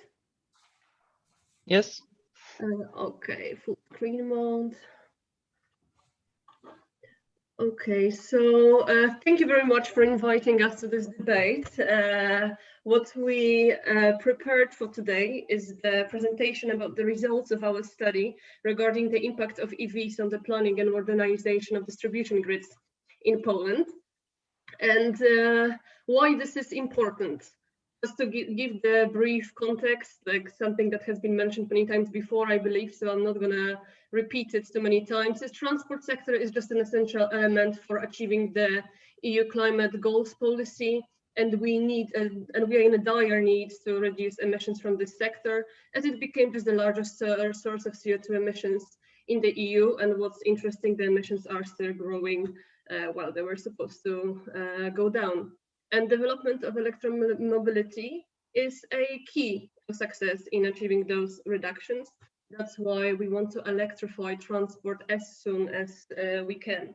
However, the rollout of electric vehicles is just part of the challenge. And another thing that we should be concerned about is indeed the interaction of electromobility and EVs and charging infrastructure with the electricity grid. And this is why we performed this study, and the goal of the analysis was exactly to determine the impact of electric vehicles on energy and power demand and system balancing and transport sector emissions reductions, and in the end to identify the necessary investments in modernization of building of the distribution grid that are related to the development of electromobility. And Pavel will walk you through the methodology of the analysis. Yes, thank you, Ada, and hello everyone. I will try to be. The study is very long, so and the methodology is rather complex, so I'm gonna try to squeeze it in a minute. But if of course if you have questions, then just we can discuss this later. But the basic idea was to see how electromobility will be developing in Poland, especially in the years 2030 and 2050. We will show the scenarios in a moment, but once we had the scenarios on a national level, we disaggregated them into specific areas in the country to see how electric vehicles and the charging infrastructure would impact the distribution grid. So because the distribution grids are so varied, they are different in big cities, they are different in villages. We had to sort of analyze each case separately. So we split, we chose 4 use cases very specifically. These were a large city, in our case Wrocław, a medium-sized city, a village, a small village, and then we also looked at how the highways, the charging infrastructure next to the highways and expressways will impact the networks there, because there are no developed networks really next to the highways. These are all usually rural areas.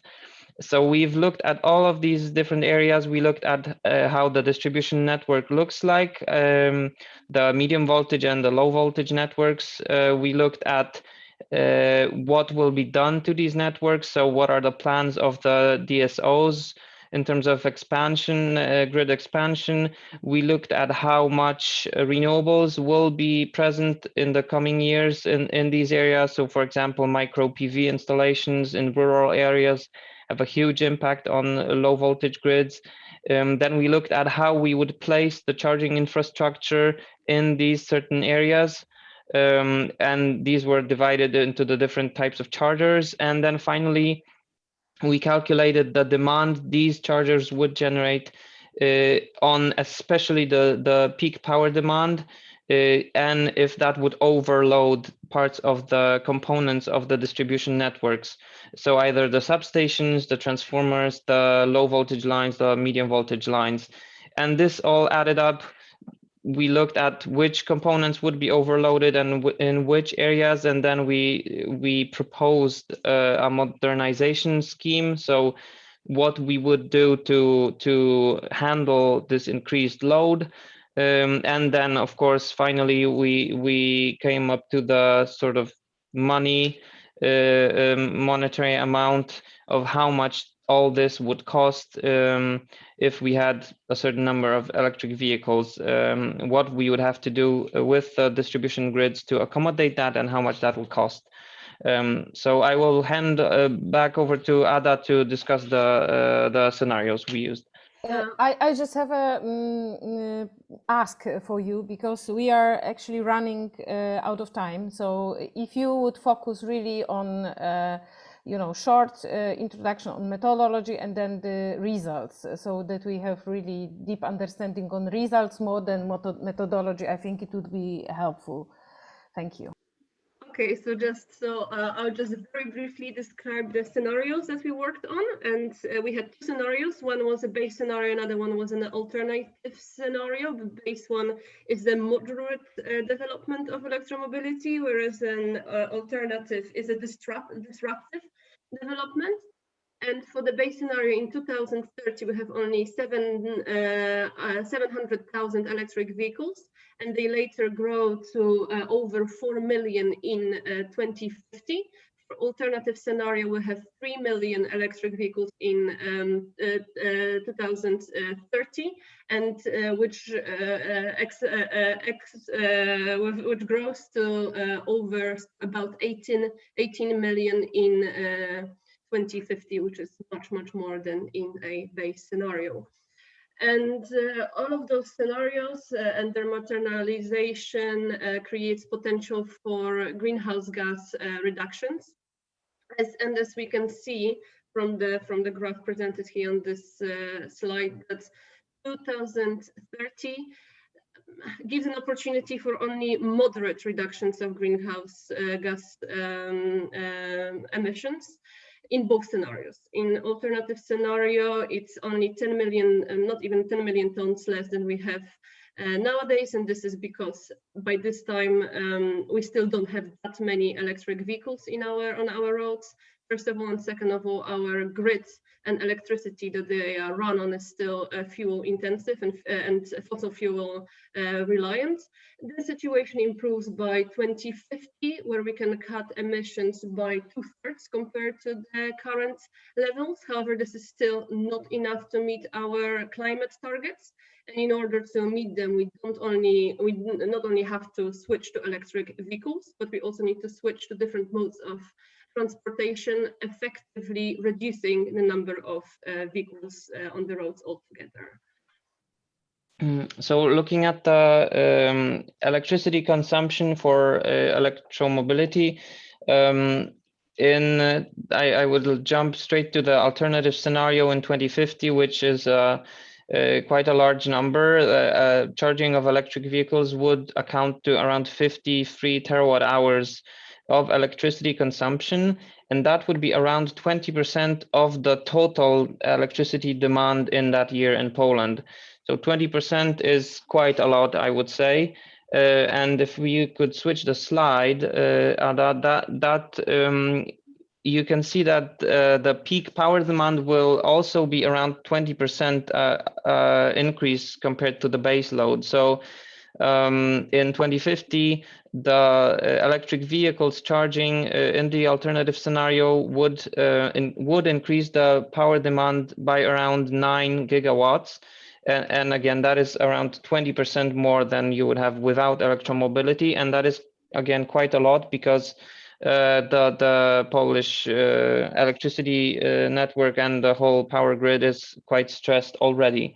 However, if we could switch to the next slide, what we are also proposing is to look at the flexibility of charging, meaning that instead of charging the vehicles anytime you want, basically, which would peak around 8 p.m. in the evening, we would propose to use smart chargers and better charging behaviors, and that would shift the load to the middle of the day, to the work hours, And that is very important because the peak demand in the power system already happens in the evening.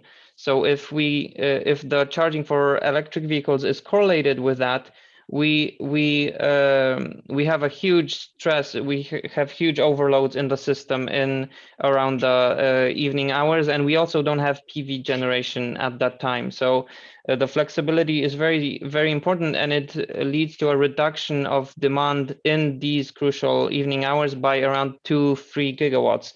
And as you will see, that is quite a lot. That has a huge impact on investments.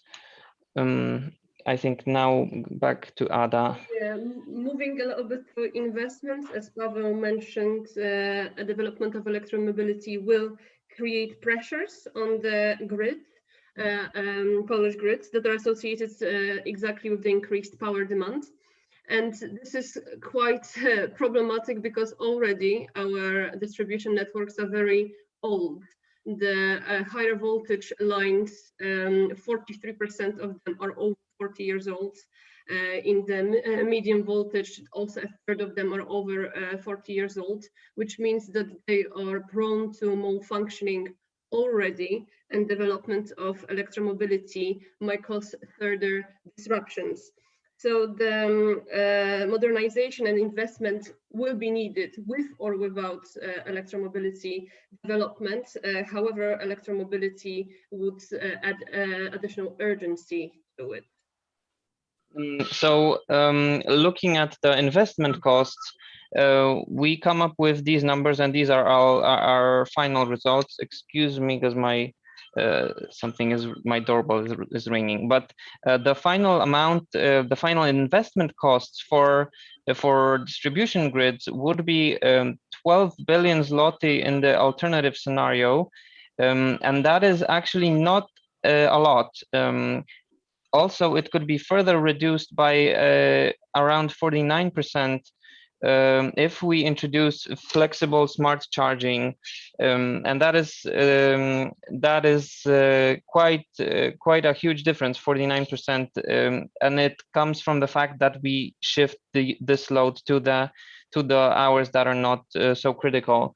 And if we look at the next slide, if we compare these investment costs to what the DSOs are spending now on distribution infrastructure, you can see that it's only around 10% of that at this point. So the costs we got from our analysis were around 400 million zloty, which is around 100 million euros annually.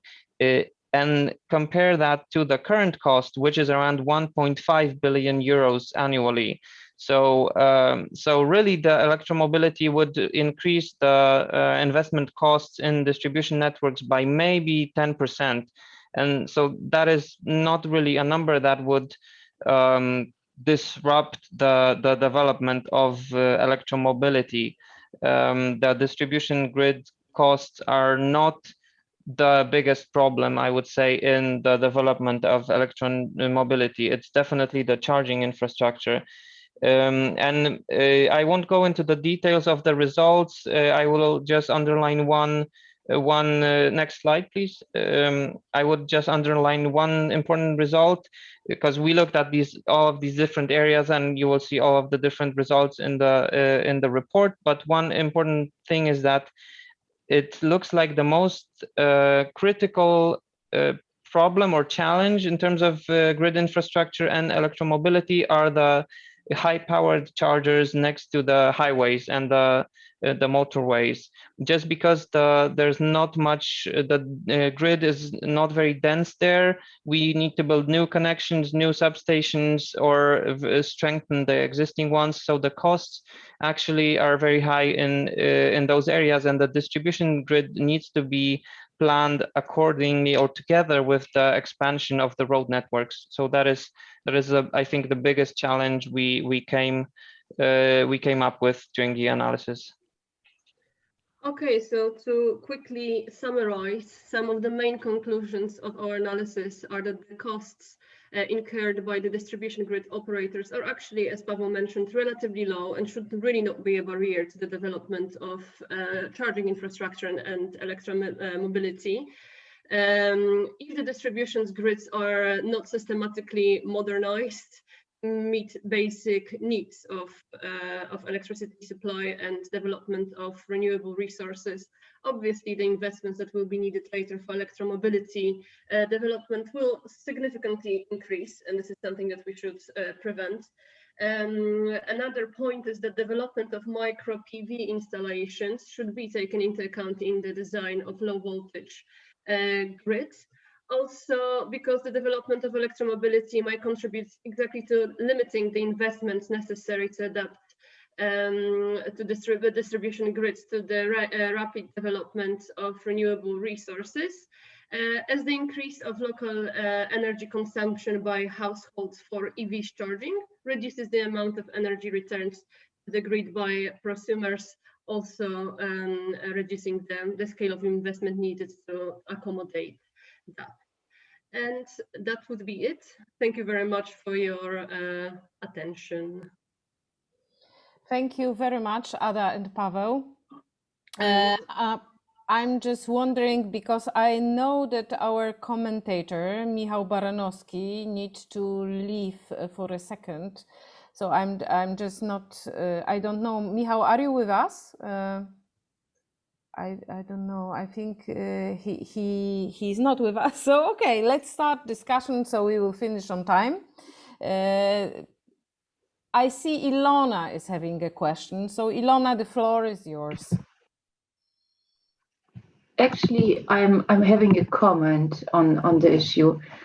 We are working as Volkswagen Group and together with Ionity on the issue of charging infrastructure strongly, and we face the challenges of the grid operator, of working with the grid operators in Poland. And actually, I find not only your analysis, the previous as well, but we are talking now about your analysis, very encouraging. I mean, this is good news, and we need good news, because lately everything stopped, and we were facing, you know, so many challenges in building our high-speed infrastructure for charging, and so the numbers are very interesting. Thank you very much, Ilona. Indeed, it was actually our, forum thinking briefly after we got the results of the study, that it was counterintuitive. For me, actually, the debate in Poland is about the villages and the development of charging infrastructure in villages is the greatest challenge. And it seems it's just exactly the opposite. So we see, and this was actually my question to Sandra, that cities are becoming bigger cities are becoming a huge challenge in terms of many other issues related with achieving neutrality, not only in the transport sector, but this is, it seems that this is number one action, to focus on cities. By the way, Forum is developing a project, a leader. Now we are entering the new phase of the project, so we want to work with cities exactly on the topic on how to achieve climate neutrality, not only in transport but heating sector and industrial sectors. And so this seems to be biggest challenge. And I see Christian, your hands up, so feel free to comment or ask a question. Yeah, I have a short question. And first, thank you very much, Adriana and Pavel, for the really also, I would also say, positive presentation. And my question, as I'm not so familiar with the electricity costs, the structure of electricity costs in Poland, but we did a comparable study on the question of grid integration and the costs of grid integration here, and the numbers were higher, but the result was that we have additional consumer of electricity due to this distribution grid extension, and the network charges. I don't know if this is the right word. We call it in Germany Netzentgelte, network charges. They cover the costs and they overcompensate the costs of the extension. So the additional EVs will, cover the costs. So at the end, it will not be that the costs will stay with the DSOs or whatever, but they definitely will be covered. And I don't know how you analyzed this and what were your results in Poland? Okay, so Paweł, I see that before I hand over to Sandra, I think it's a quick question, so please respond. Yes, so one important bit is that we assumed the DSOs will invest in the networks as they currently are to handle the renewables, the integration of renewables. So that is the costs we are showing here are the cost on top of the current expansion plans. So I think that is maybe a bit different comparing to your analysis where you had the total cost. In our case, it was a focus on electromobility only, because it seems that the RES, especially the micro PV installations, are putting so much stress on the network now that these investments will have to be carried out very quickly within 5-10 years, and really the load from electromobility comes around 2040, 2050. So it will naturally sort of come after the investments for renewables. So that's why the numbers are lower. If this and that also sort of links with the charges, which I think you're right that I don't think this will be any problem in terms of who will cover these costs. Anyways, most of the DSO's costs now, the expansion costs, are covered by 50-50 by the European Union. So I think this will probably go well if Poland is in the European Union still, but it will probably stay that way. That I don't think that should be a problem. Thank you. Thank you, Paweł. I think nobody will take us from European Union, will not let it happen. But the political mood at the moment is indeed a little bit, let's say, vague. Sandra, your question, and I see also Ursula is asking on chat a question. But Sandra, now your turn. Yeah, thanks a lot. Super interesting results, great study. So thanks for presenting. Goes a bit in the same direction as Christian's question. So one is you're talking about you have an old distribution network. So did you also include the costs like improving the network and how that might reduce the other costs? I'm sure you did. Just wondering if you did it, and also about how to counter-finance the additional cost, if you also have made recommendations on that, because it's still, even if you say it's a small amount, and even if it's promising, and we have that at local levels. I also saw the comment on my presentation, someone has to fund it, finance it, and if you also made some recommendations on that for the Polish market. Thanks. Thank you, Sandra. Ada, Paweł, would you answer the question now? Yeah, I can answer briefly. Yes and no.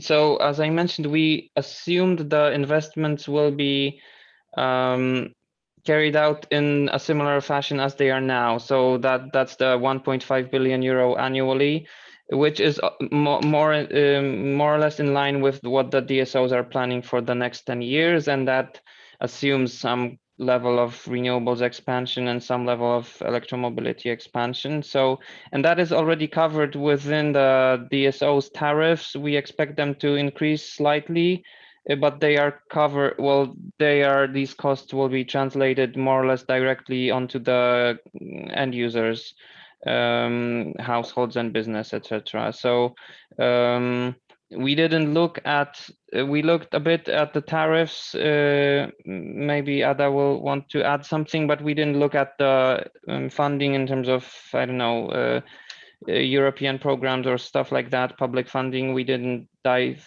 deeply into that, but the way it is currently, a lot of that, the infrastructure is was covered within the previous 7-year European horizon. So I would expect some of it to be covered this way again. Thank you. Ada, are you adding something, or we move to the last question? No, I think Paweł covered everything, so thank you. Okay, so we have last question coming from Ursula. For highways, would it not be cheaper and better from the point of view of efficiency to invest in charging station combined with their own renewable energy sources and storage? Such projects already exist. Paweł or Ada, or maybe Ada, now you, or? I mean, I think that this is not, I mean, maybe this is something that Paweł will better respond to, but I don't think that we looked into such things. Perhaps we did, but I don't know, maybe they aren't yet developed enough to be considered as a feasible solution at the moment. So it's difficult for me to, we definitely didn't calculate the cost of such investments and whether this is cheaper or more expensive. So it's hard for me to answer this question, but it would be or not. Maybe Paweł will can give a better response. No, I don't have a better response. We didn't really look into the costs of the charging infrastructure itself. It was just the cost for the distribution grid. So I don't think this would be, well, the problem is also the profile, right? You would have to couple that with an energy source that is rather has a wide time of working time, sort of, because some of the charging will happen at night and you can't, then you would need batteries maybe. So I don't know if that would be a separate, I think, calculation to do. We haven't looked into that. Okay, thank you, Paweł. I see the very last question is coming from Kasia. Kasia, the floor is yours. Actually, from my previous experience on the petrol stations from the highways, we have to keep in mind that this kind of grid connection is around 1-2 megawatts. So it's quite a lot in terms of power capacity. So local renewables is quite difficult to implement in terms of cost effectiveness, especially with this number of the EV drivers using this kind of infrastructure. So at this time, just without any subsidy, taking like a local renewables plus batteries, it's still quite expensive project to implement. So this is my comment. Thank you. Thank you, Kasia. And Jacek, very last intervention, please. Not a question, but additional reaction to the question posed by Ursula. Indeed, what Kasia just said, as of today, the energy storage is too expensive to think about. And when you have a look at what National Fund has already announced within this financial scheme for charging infrastructure, renewables and energy storage will not be covered by this instrument. So this is not encouraging signal for that exercise. In addition to that, along the highways and expressways, we will have to construct the charging hubs of tens of megawatts, maybe, in the near future. And for such scale, the energy storage will not be, I think, a good solution as a stabilizer, as an additional backup, but not as a single solution.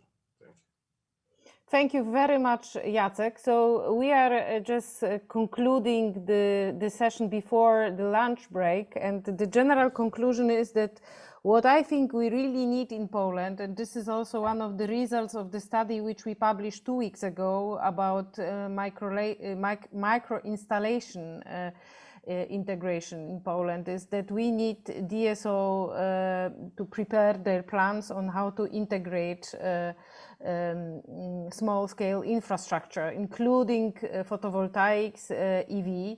This is something what is really missing. Poland, without setting any targets, which we want to achieve in 5-10 years' time, it would be really difficult to plan properly distribution grid development.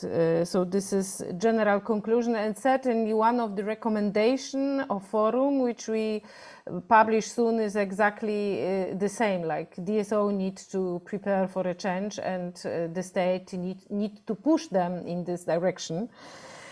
So this is the general conclusion.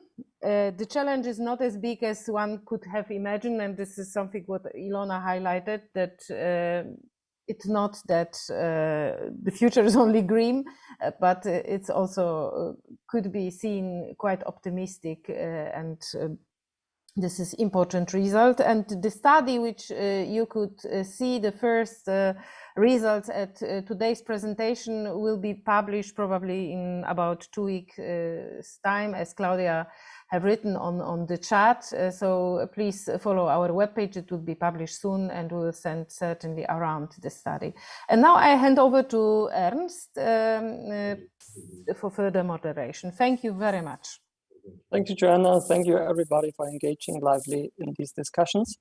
With that, we go into lunch break, and we see each other back at 1400 sharp for session 2, where we then open up further for the European perspective.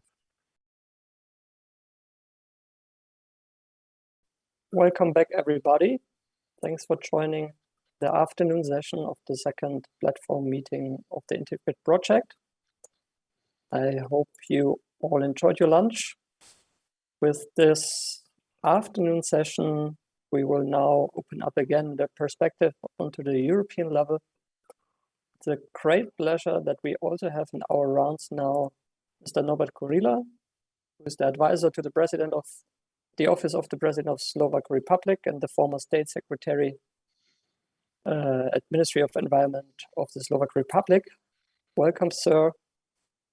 And we quickly waiting for State Secretary Vlaspa to give the keynote address. And here he is. And I hand over to Christian.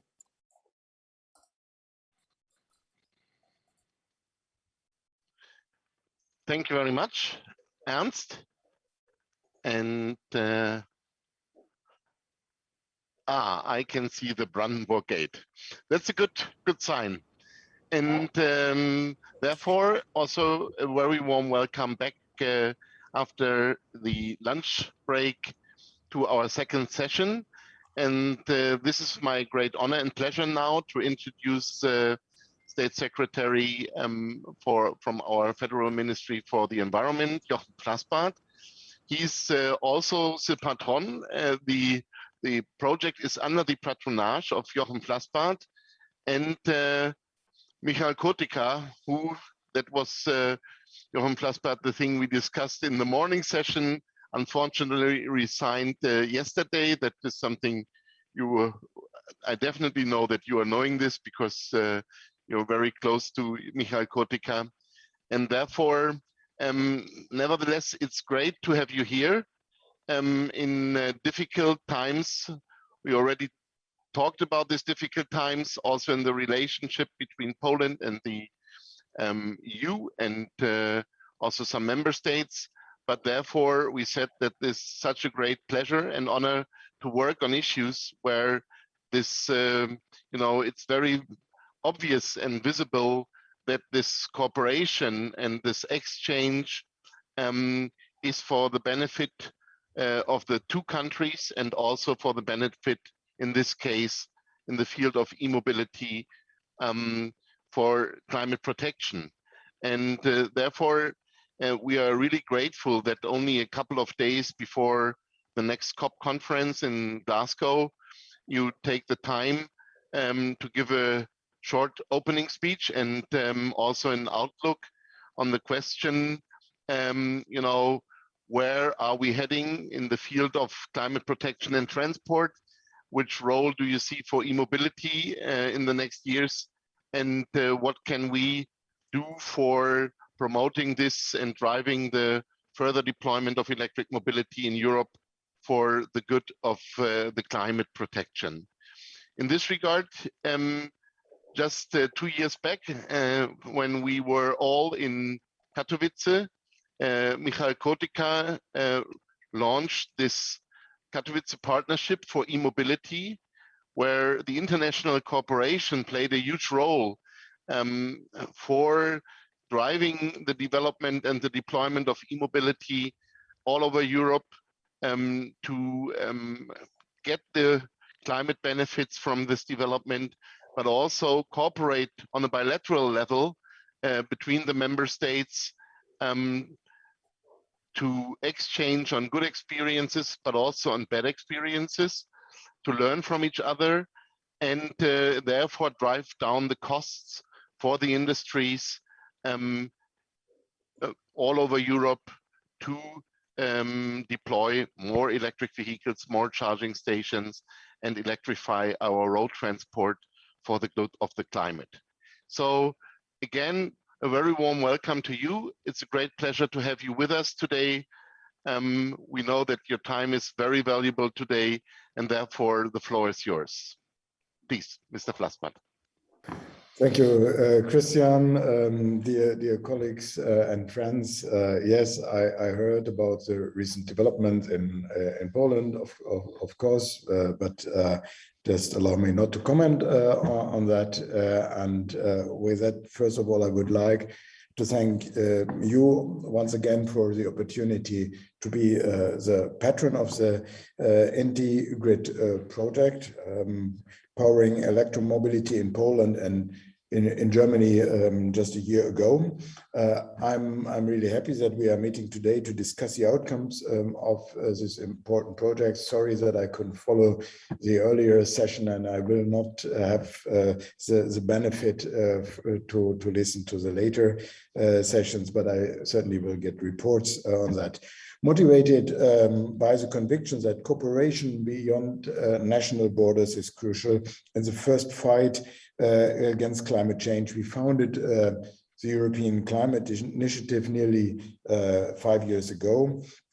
And it filled in a way a gap because we had our international climate initiative to allow Germany, our ministry, to work together with Indonesia or Nepal or Chile. And we have a national climate initiative to work with Bavaria and Schleswig-Holstein. But there was one gap, and that was how to make more intense cooperation in Europe possible, and we founded the European Climate Initiative. Our intention in funding projects under the initiative has been to foster climate-related cross-border dialogue and cooperation within the EU so that we can combine efforts to reduce jointly greenhouse gas emissions.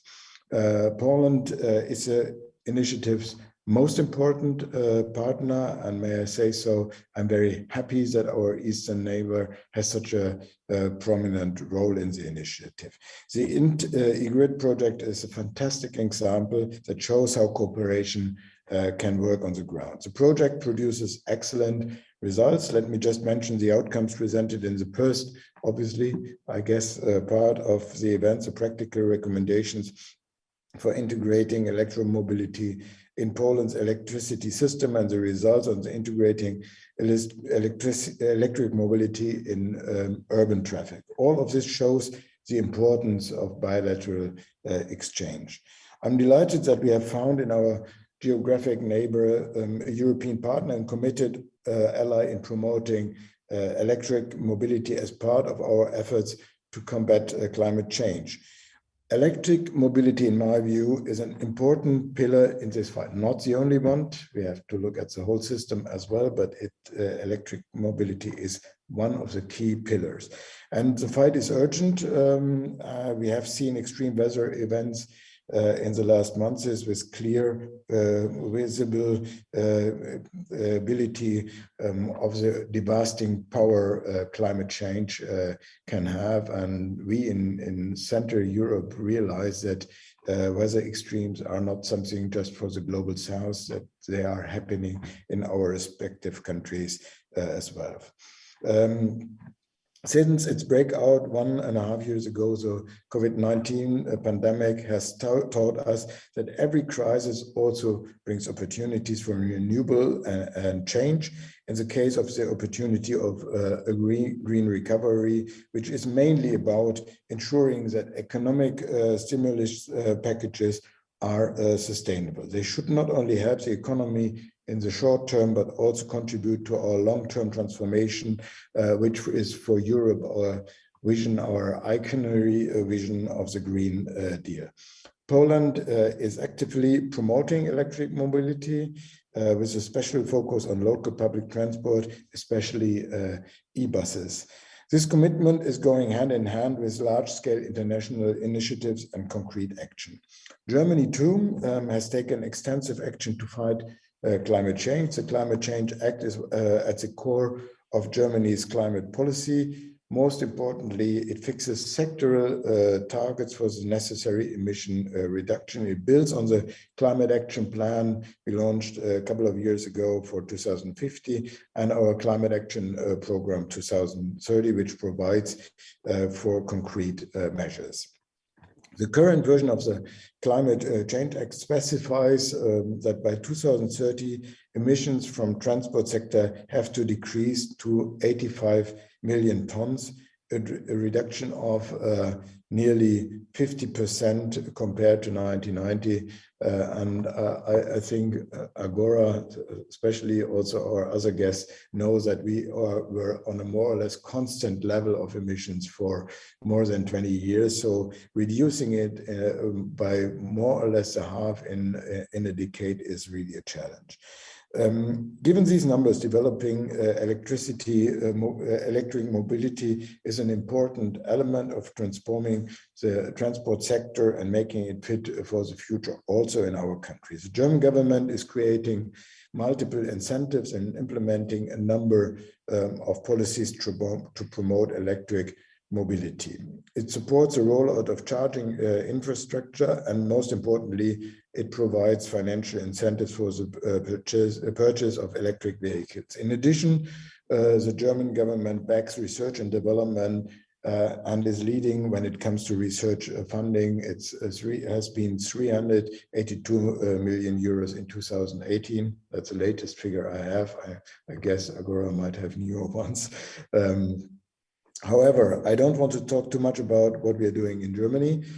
Today's workshop is part of a project funded by the European Climate Initiative that I mentioned already, and is also about EU's perspective and goals. The new EU climate target set in 2020 requires all of Europe to take new and ambitious action. The Commission has delivered on the requirement to implement the European Green Deal. It has presented the so-called very famous Fit for 55 package with sufficiently ambitious goals to achieve climate neutrality by 2050. And as you know, the goal in Germany is even 5 years earlier, 2045.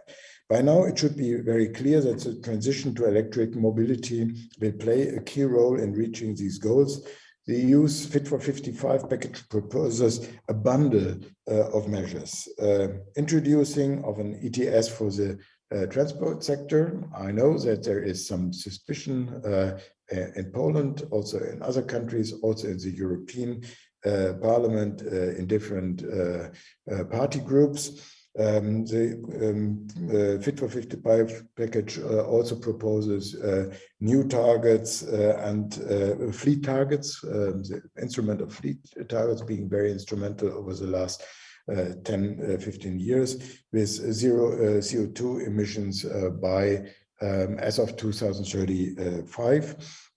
And as you might have seen, those who are observing German policies, this already entered in the so-called exploration paper for the new government that commits itself to the Fit for 55 package, introducing the fleet targets, and really, in addition on that, assuming that this will move Germany to be a bit earlier on that.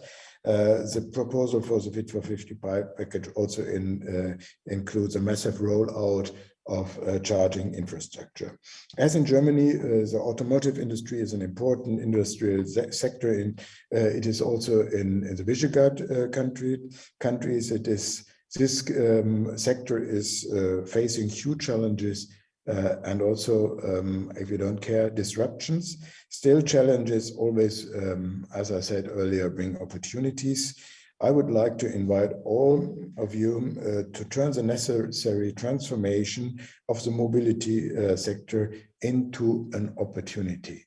Not an obstacle, not something disastrous, but an opportunity. When countries share goals and face the same challenges, they should see this as an invitation to engage in dialogue and exchange. I'm talking about dialogue and exchange among Visegrad countries, but also with Germany.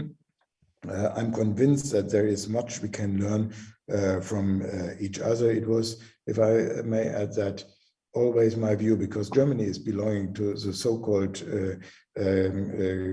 green group among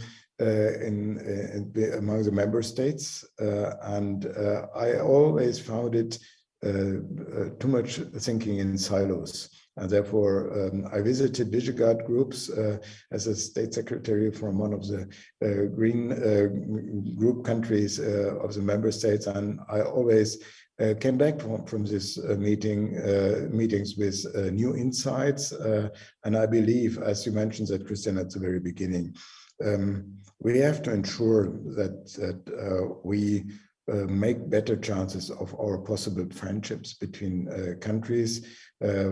Sometimes they are not in best shape, but we need to look into the future, and especially Poland and Germany. We have such a huge potential to enhance our cooperation, and I was always ready to do so, and I will be in future as well. Thanks a lot to all of you.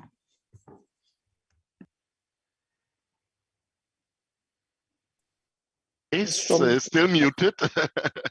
Thank you very much, State Secretary Flassbart, for the enlightening speech, and especially pointing out once again that this cooperation and this, bilateral work on the ground, on this transformation, this huge transformation, challenges, but also opportunities for the countries who cooperate and which cooperate, that this, I think we can say that we were experiencing this in the session before noon already.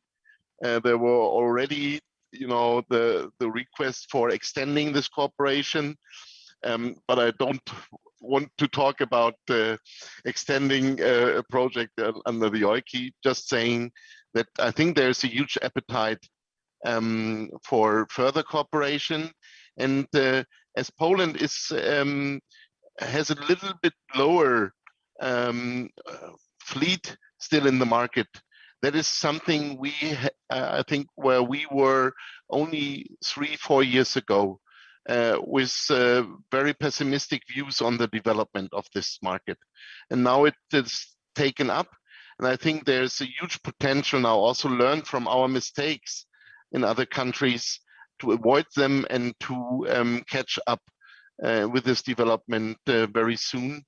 And in this regard, I think it's fantastic also to hear that currently the support of the German government for the EU 55 package has been already expressed. And it's also, that's my personal view, fantastic to hear that this gives us the chance to keep State Secretary Flassbart in charge in the next years. Let's see. One question before you leave, maybe, because you're now going the next days to Glasgow.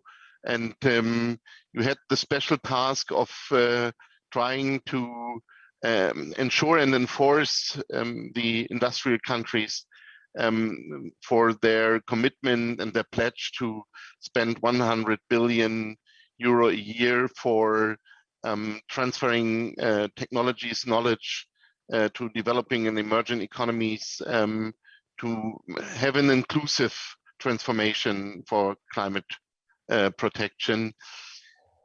Have you seen this as a success?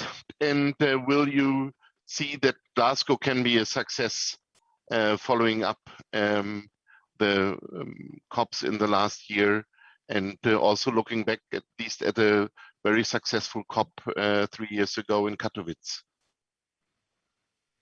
Thanks for giving me the floor again. First of all, speculating about your own future as a state secretary is something close to be suicidal. I will not talk about that.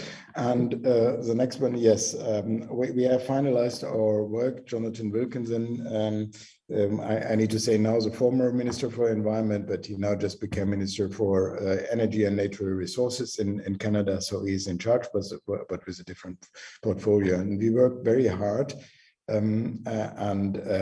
to present a plan and make transparent how we will reach the 100 billion. We will not in 2020, that is for sure, as the figures indicated, 80 billion in 2019. That cannot happen in 1 year.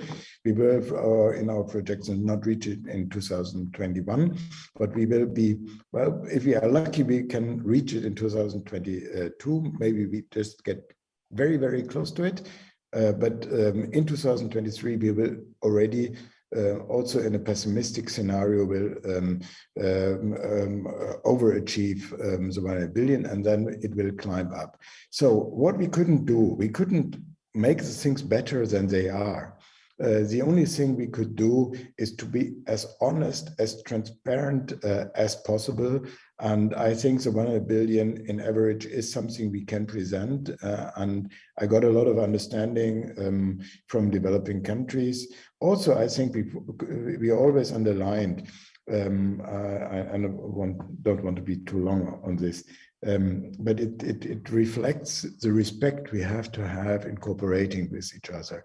And the attitude sometimes of the global north, that it's a kind of generosity of the north to the south that we are paying this money. This has to stop.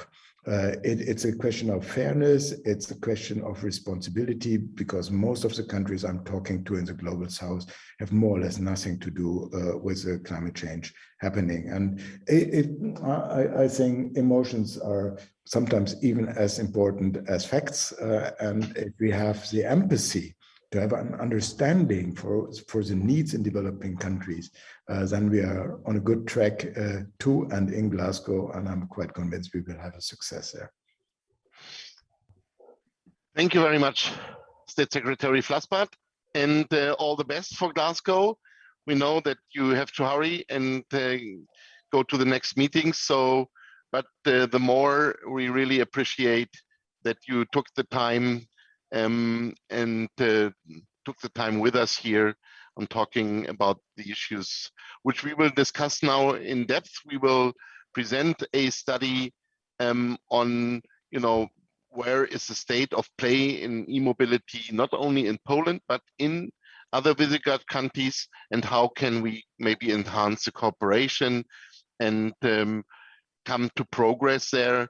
That is something we discussed then in a panel discussion. So once again, thank you very much. Christian, if you allow me, on behalf of Forum sure. Energy, I would also like to thank you for the sure. project, for presence, for good words. I also think that German-Polish cooperation is really the key for decarbonization, and the recent decisions to speed out coal phase out. I think it's also relevant for Poland, and I hope to see you again soon.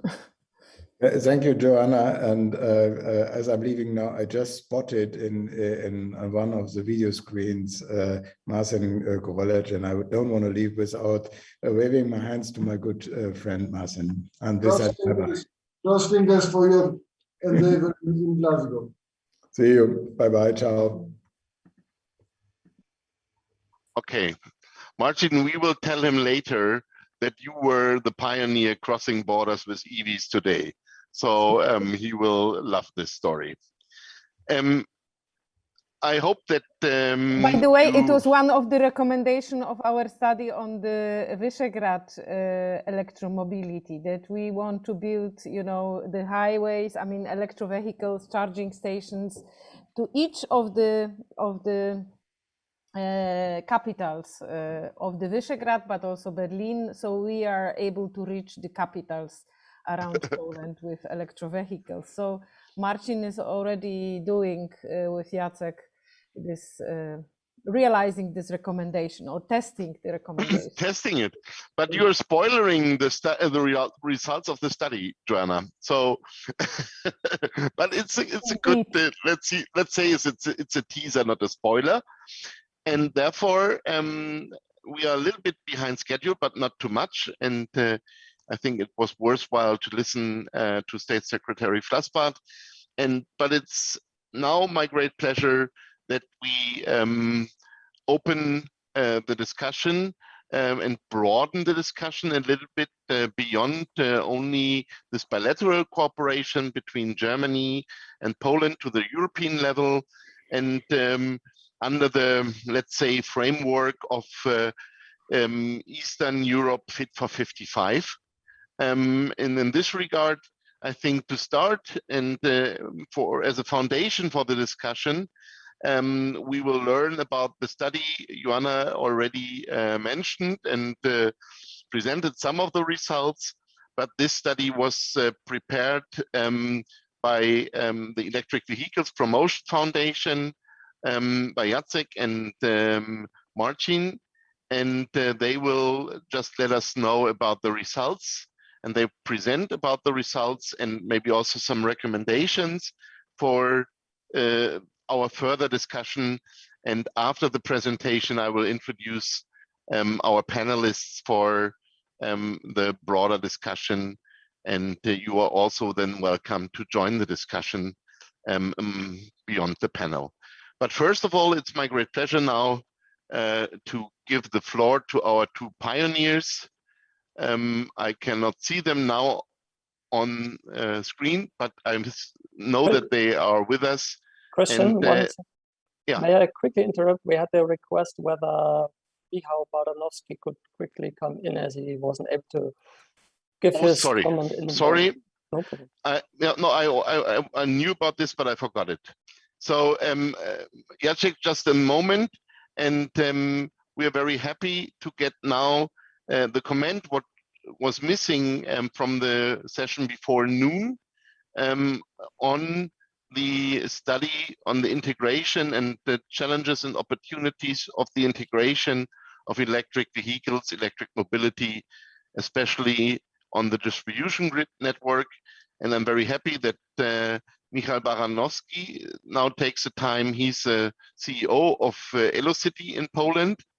And yeah, I give the floor to you. Thank you for making it.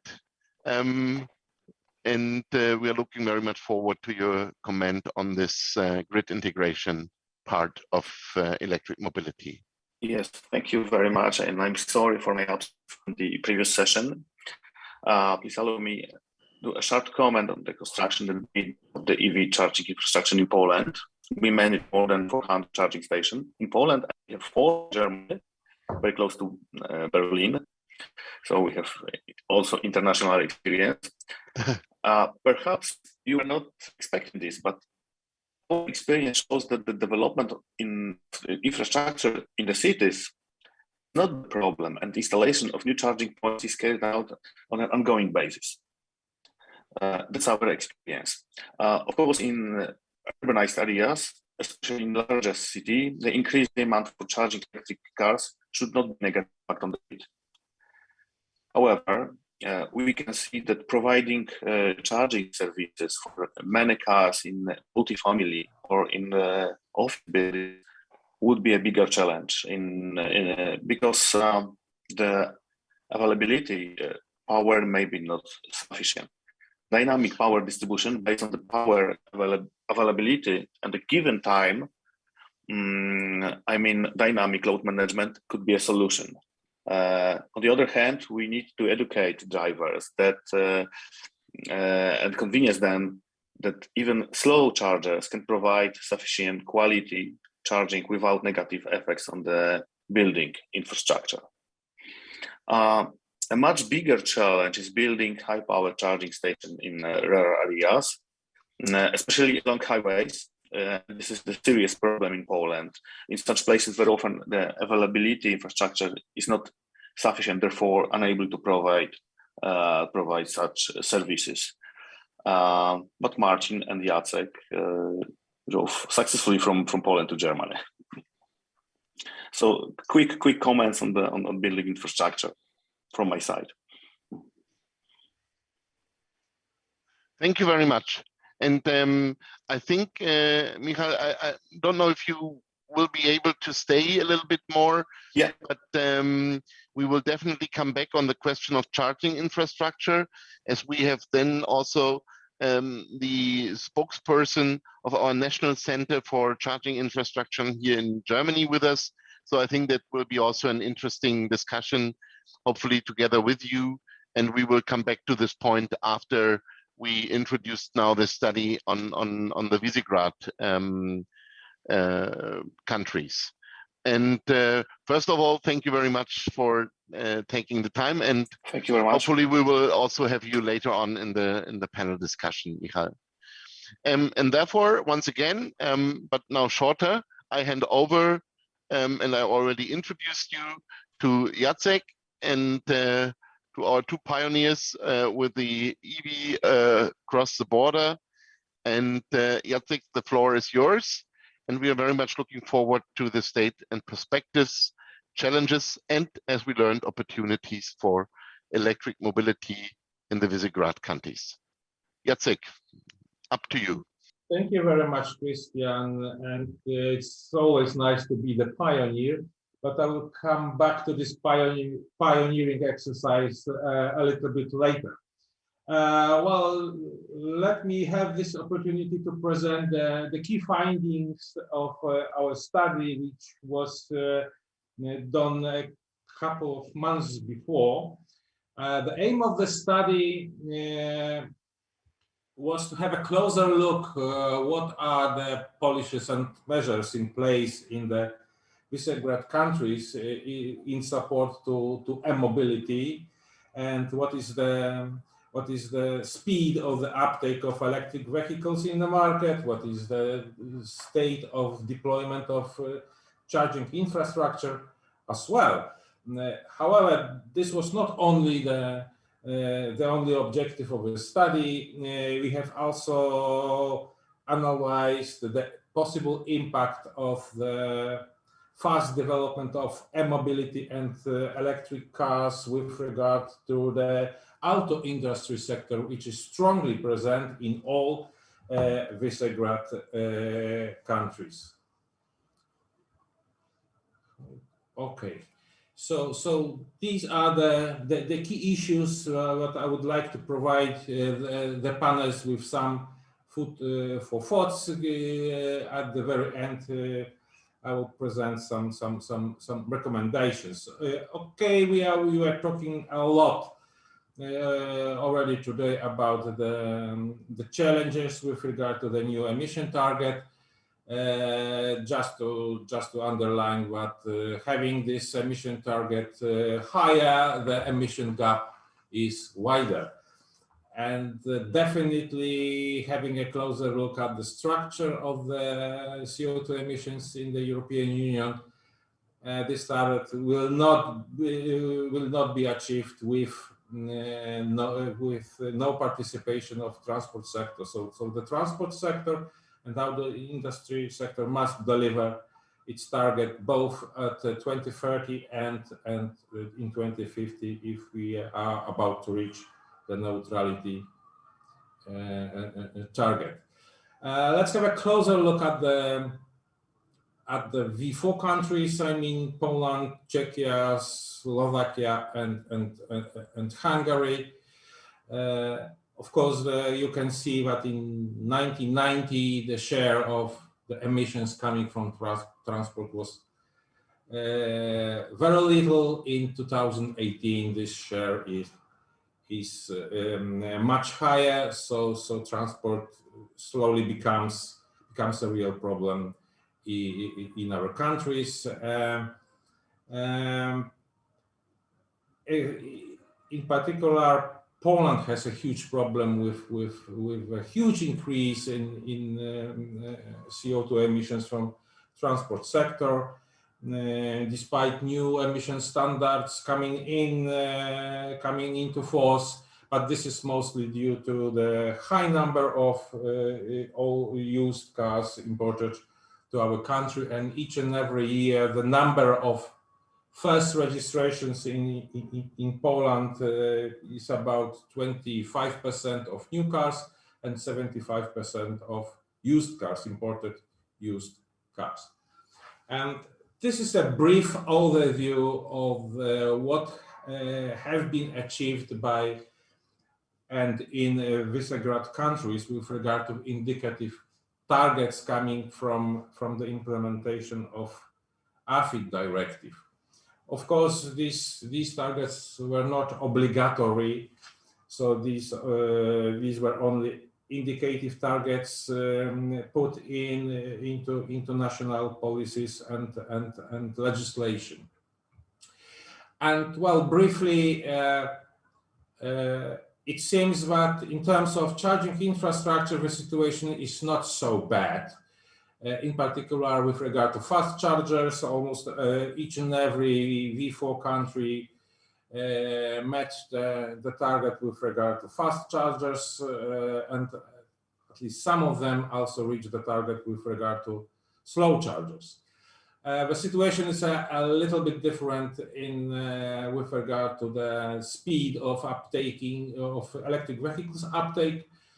It seems that the ambitions were a little bit too high, but if we take a closer look at the recent data, in particular for 2020, the speed of the uptake of electric vehicles is higher. So it is true what Christian said, that we are following the trajectory of Germany. But we are late about 3 up to 4 years, but the trajectories are almost the same. Definitely, Hungary is a clear lead in this contest with almost 6% of the new registrations by battery electric vehicles, while the rest is from 2 to 3. However, it is much more important what electrification means for the economies in all Visegrad countries, because this is our specific, let me say, because our country is a seat of many car factories and car parts factories. And definitely, for example, the share of employment in the industry sector, or the total employment in the auto industry sector is really important and should be seriously taken into account. Also, the auto industry is almost a flying wheel for our economies. In particular, for example, for Slovakia, when more than 40% of export value comes from auto industry. In Poland, for example, the batteries last year was the most popular export product in our economy. So you can see that what happens in auto industry sector in the coming years is really important for the economies of each and every Visegrad country. I think there is no doubt that the decarbonization of transport sector through decarbonization of the vehicles is a real challenge, but this process is accelerating. The recent decisions with regard to the new emission targets, as well as the Fit for 55 package, which also addresses the transport and vehicles, is a clear sign that we need to act quite quickly. Of course, there are zero transport investments in our countries. Poland, for example, is a lead with regard to the electric buses, while Hungary, Slovakia, or Czech Republic are delivering passenger electric vehicles. However, there are some differences between our countries. For example, Poland is quite known to be a supplier of car parts, while other Visegrad countries are mostly based on car factories providing at least engines or the whole cars. So for example, impact on this smaller producer in Poland, providing, for example, typical parts for traditional technology, ICE technology. This will be a challenge for the small and medium companies, which are in great number in our country. We can also observe the significant changes in the value chains and supply chains. Well, the pandemic crisis demonstrated that, well, the shorter the chain is, it is the better. For example, the current shortages in microchips is the main cause of the lack of cars in car salons. So the car makers are now trying to control the whole supply chain. So this will be very well seen, I think, in the coming years. For example, the battery factories, battery recycling, and key components, including chips, should be produced here in Europe to make this chain as short as possible and under control of the car maker. Of course, there are a lot to learn from each other after. So the main findings from the in-depth review of our policies and measures is quite useful. For example, Czech Republic and Slovakia are the pioneer in creating the backbone network of fast charging infrastructure. So you can travel along the express and expressways and highways in Slovakia and Czech Republic with no problem. Poland, what is our success story? Our success story, I think, it's a quite good uptake of electric city buses in our cities, and we can provide good solutions coming from local governments how to do that. And we are also quite successful together with Hungary in providing national financial resources to speed up mobility development. But for example, when we are talking about the electromobility, we quite often forget about the education and public awareness. And for example, a good example can be found, for example, in Czech Republic, when the issue of sustainable transport, including mobility, was introduced in school core curriculum. So the education can be started as soon as possible. Of course, there is no study with no recommendation. So we formulated 2 key recommendations. As Joanna already mentioned, the first one is to create a pioneer electric road connecting all 4 capitals in Visegrad countries and Berlin. Yes, we tested if it is possible now to drive from Warsaw to Berlin by electric car. We succeeded. However, of course, we drive 1 car. If we would drive by 3 cars, it would not be possible because, for example, at one charging stations there were 2 slots available and one not operational. So one was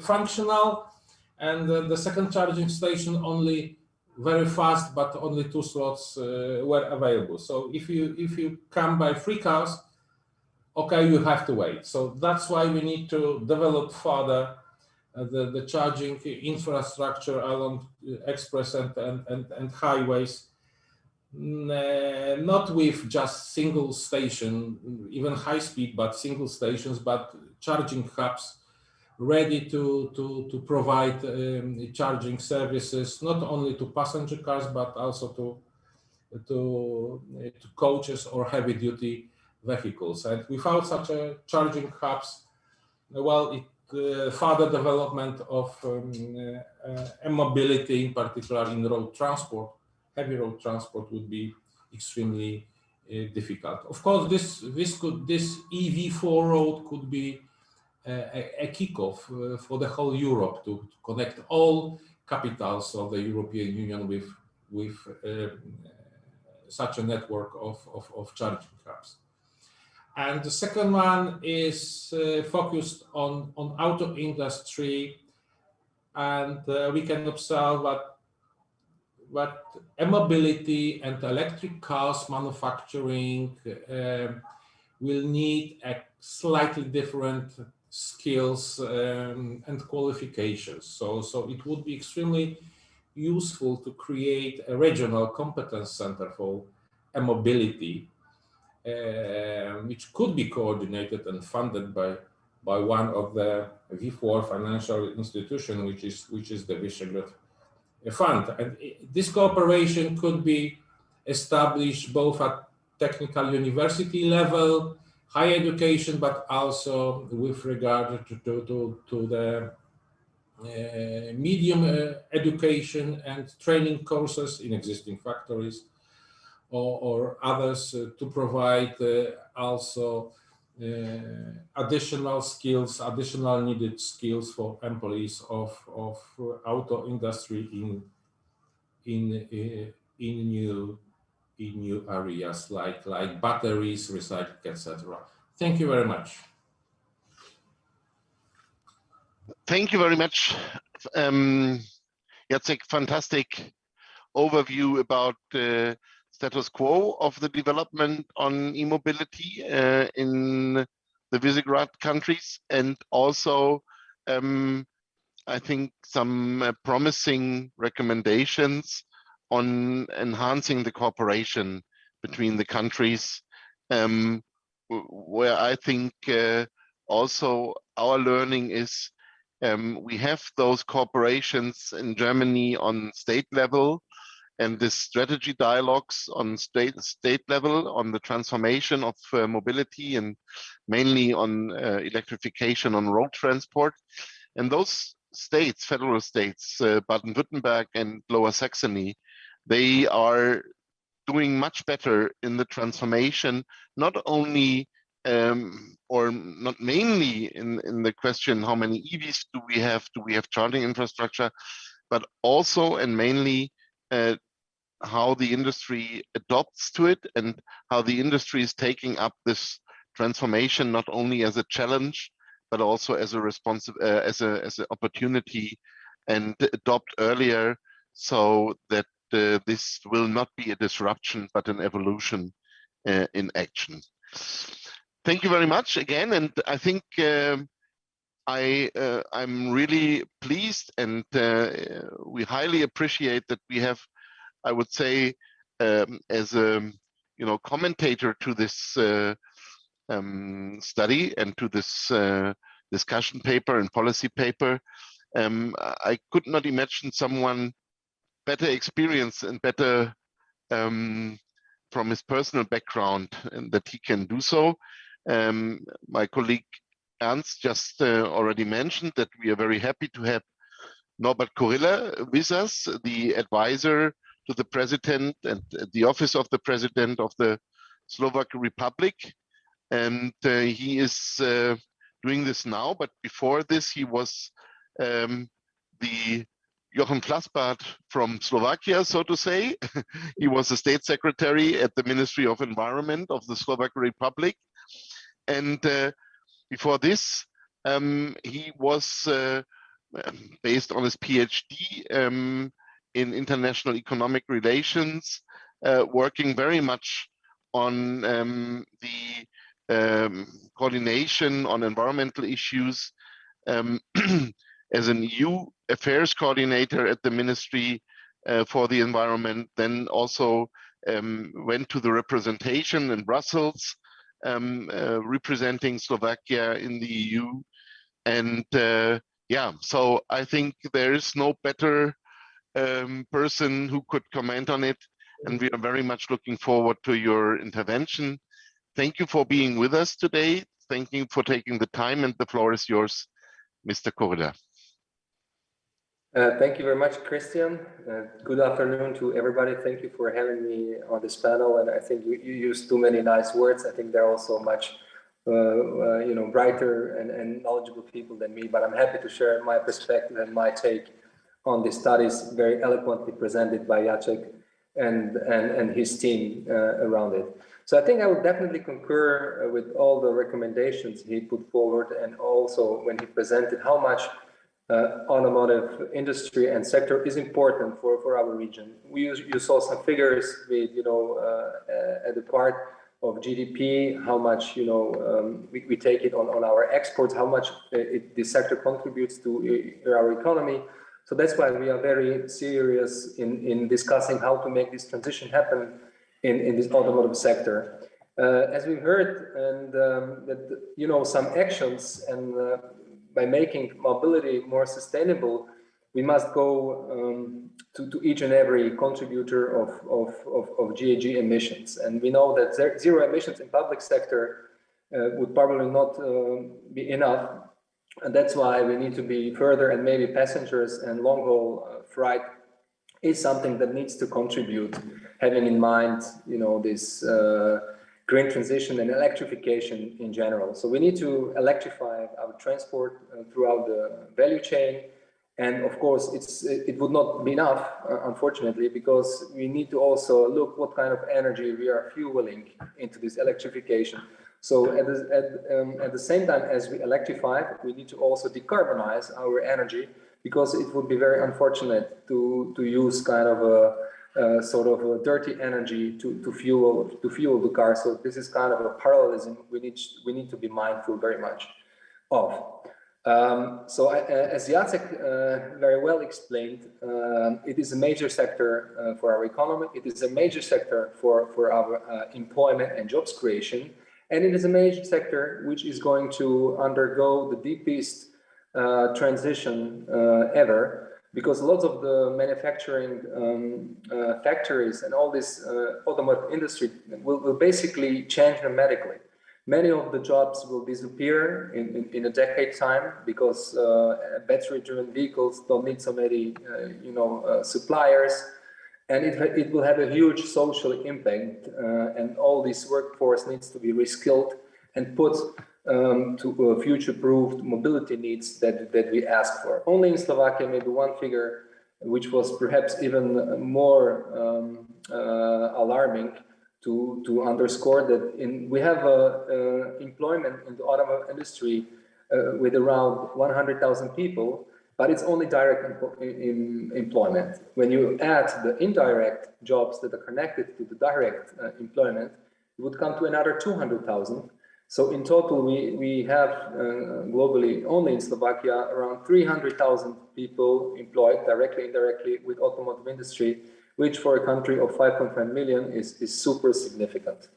So please bear this in mind. Also, I think it is very well elaborated in the joint study.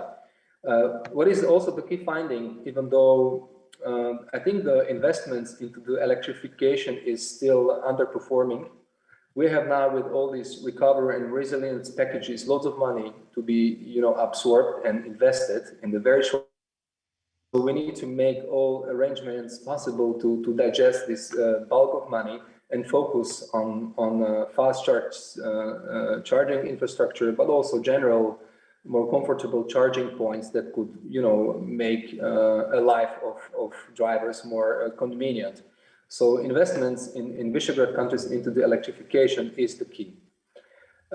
We have other supports, and we have experimented, like in many other countries in the European Union, with the direct premiums for direct purchase of the car, which seems to be perhaps less effective than investments into the infrastructure. This is my personal perspective. Then, as Jacek was telling, I think the strategic implementation in the Visegrad region simply takes too long to materialize.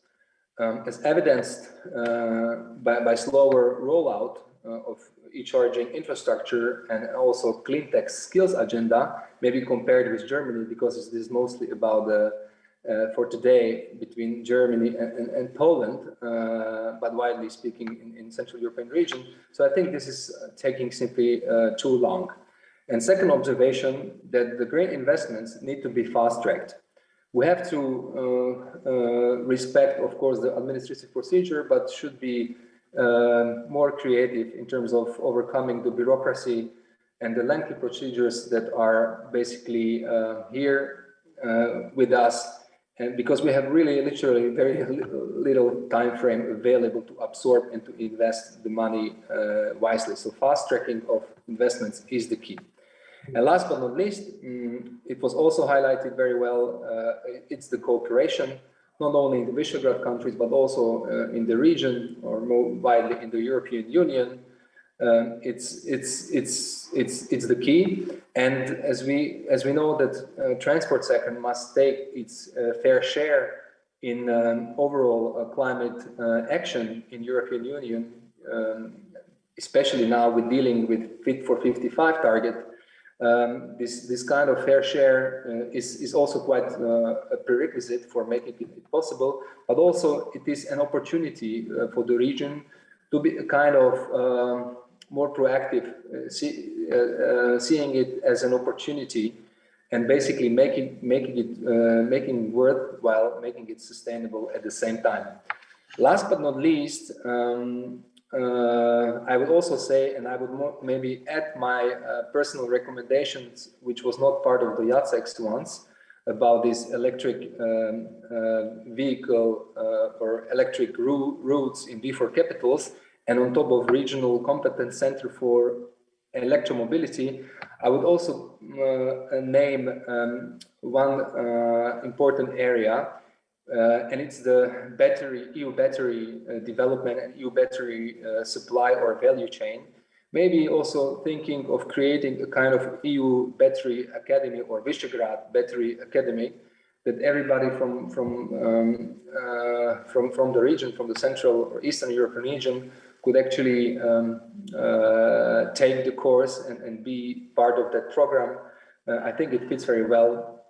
And of course, what is a little bit, maybe one slide information, what I find a little bit missing in this analysis is the looking at the electrification and the battery vehicle agenda even more widely, talking about the sustainability of how we get the raw materials to make the battery work, how to make the agenda of circular economy, how to make the recycling and an opportunity.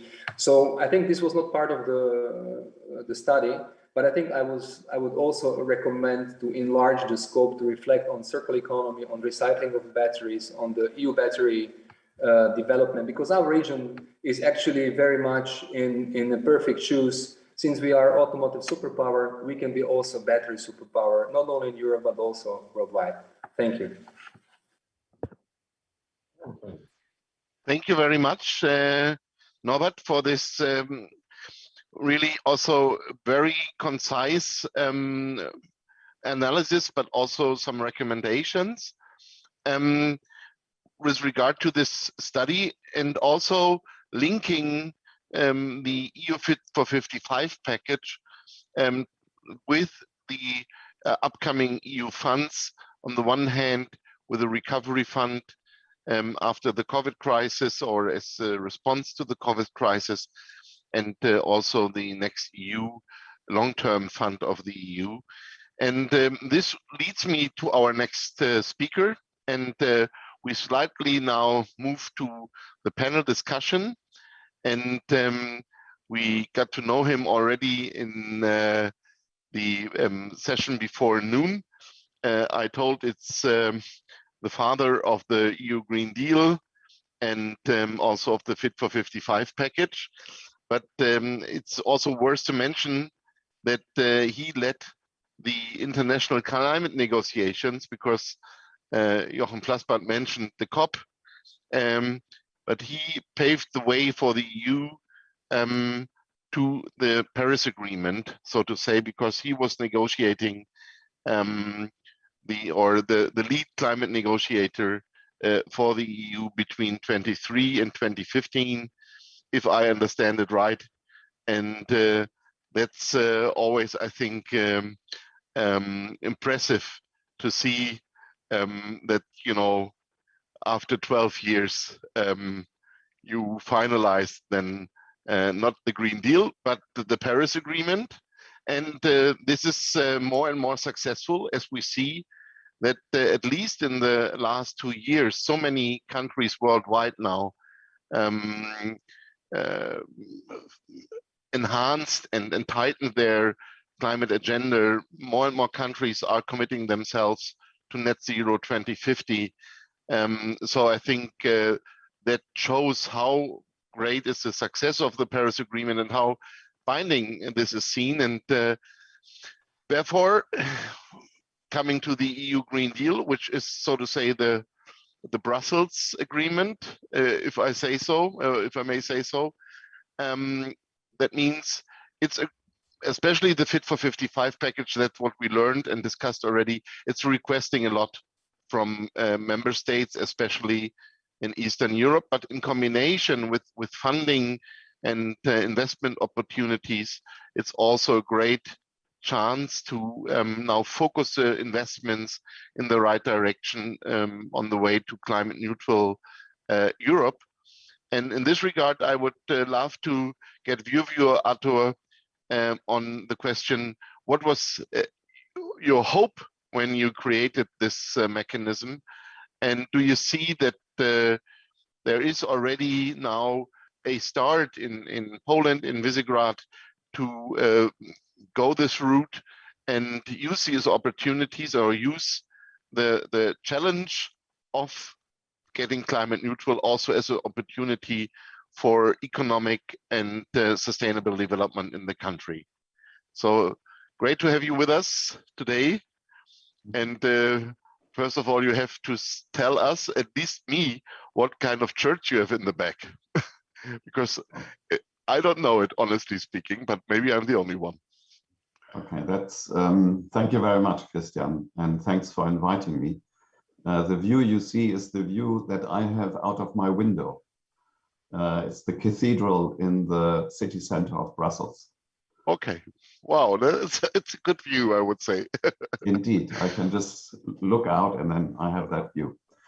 And I think I don't have too much to add to what Norbert was already saying. I agree 100% with him, and also agree with what Jacek was saying in terms of his analysis.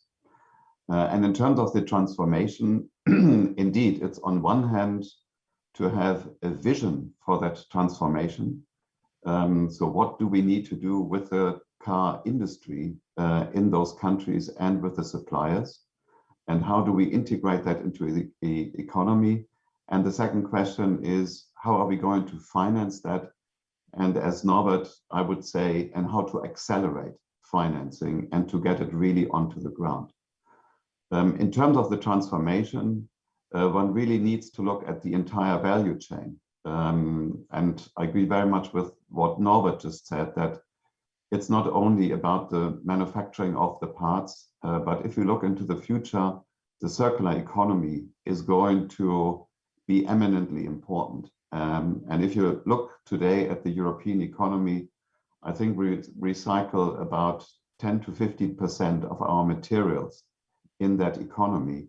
So there's ample room for recycling. And with the batteries directive and the proposal on the table, that is a particular area where we are concerned because of the critical supply of the raw materials to make sure that we have sufficient raw materials that are going to be cycled within the European economy. So there is, I think, ample space for new ideas, for new enterprises, but also for many who, particularly in the SME world, work about that. The second aspect, which was not talked that much about, is that with the e-mobility also comes digitalization of the entire transport system. And I was just talking a few days ago to an IT specialist from Poznan, who is a master of cybersecurity and quantum computing. And I can see that this is a real new field of business that is there. And I think that is something that needs to be developed, particularly when it comes to mobility. There's so many opportunities there in the future, and it's so much linked to the automobile that this is something one should also look at. So when one looks at skills and what types of skills need to be developed, it's not only the hardware of the car that changes in terms of batteries and electric engines and so on, but it's also the whole environment, the digital environment around it. And I think that is something where particularly young entrepreneurs can work very fast. I remember last time when I was in Katowice attending the electromobility conference, there were a few startups there, Polish startups, who were talking about using the data you can get from the cars and how to improve the traffic systems. And that is definitely something where there is ample room for jobs, ample room for new ideas and creativity. But all of that needs to be financed and funded. And I would also, like others, start with the recovery funds that are there. It's more than 700 billion, and it's money that is there imminently. So that has to be spent in the next 2 to 3 years. Yesterday, the Commission published the State of the Energy Union report and did a first very quick analysis, quick and dirty, of what's in those plans of 22 member states. I think the good news is that instead of 37%, more than 40% is going to be allocated to climate relevant investments. And that out of this, there is about a third that will go into mobility. So I think all member states see that they are limping behind. They need to do more when it comes to electromobility. It's probably also an area where you can very quickly invest quite huge sums of money, because there's many enterprises that are ready to roll out. As long as the planning capacity in member states really runs at the same pace. And that is not happening in Germany, I know for sure.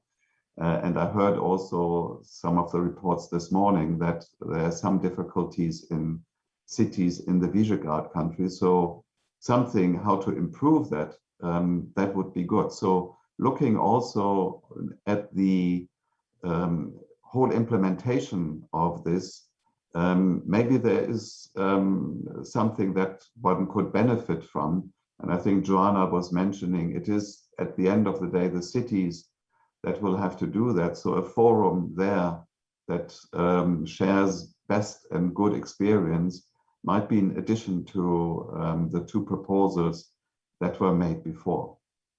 But we also need to look when it comes to investment a little bit broader, because there's also, as part of the package, the Just Transition Fund. At the moment, it focuses very much on the coal regions in transition. because here people are really going to lose their job. So there needs to be strategic or change in these regions. But I think similarly, the counties and the regions that are particularly dependent on the automotive industry, in order to develop their own vision, there might be also a benefit for them to come together. Like we have a platform of the core regions in transition to talk about the regions where the automotive industry is a major employer and where, of course, there's a lot of anxiety among politicians and the public administration how to go about it. So maybe also there a discussion forum with exchanging experiences could be something that could be worthwhile. And that can be started right now. And there will be money in the future from the Just Transition Fund and probably also from the regional funds from the European Union side. Then the third element, and that is funding that is just coming on stream, is certainly the Modernization Fund, which is money from the EU emissions trading system. And now that allowance prices have gone up, there is additional money that is coming into member states' pockets, and member states already use a large part of that to fund climate relevant projects.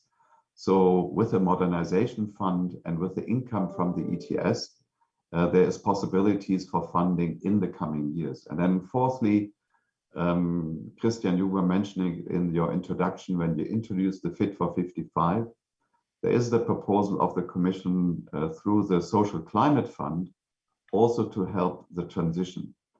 And I think the proposal, and kind of when we were discussing that last year, I was pushing very much into that direction. So I'm quite happy that it came out like this, is that we are not only talking about compensation for vulnerable households, but that we talk about helping vulnerable households in the transformation, which means in the building sector to make sure that everybody gets a low emission heating system, possibly from electricity or renewable energy in a different way. But then also on the mobility side, there can be assistance in helping the transition. And here, I think the proposal thinks of small and medium-sized enterprises, many of those who are delivering parcels and packages in the cities, to help them to buy the new vans that are there. And the same is true for the small transport operators, because electric trucks will come onto the streets in the coming years.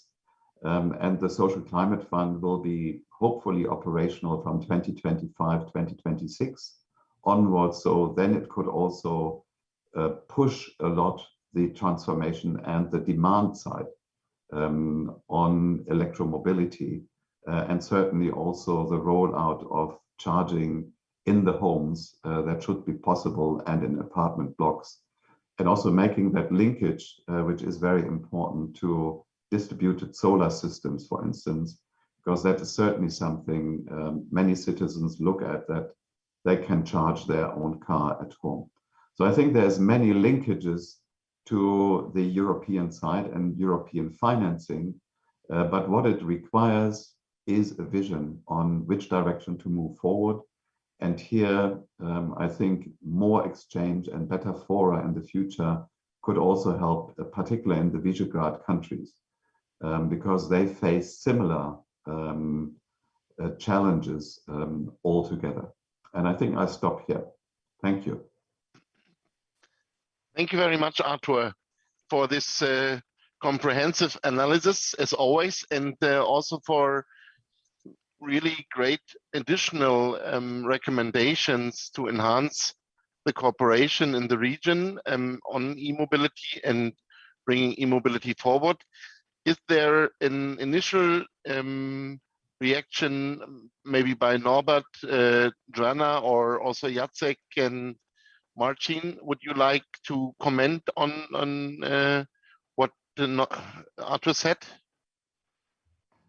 Yeah, a quick response with regard to two issues. One raised by Norbert. Yes, the battery sector is quite important, both in terms of capacity of production and closing the loop, let me say, of the raw materials. It is mentioned and a little bit elaborated in the report. It was not on the slides, I'm sorry.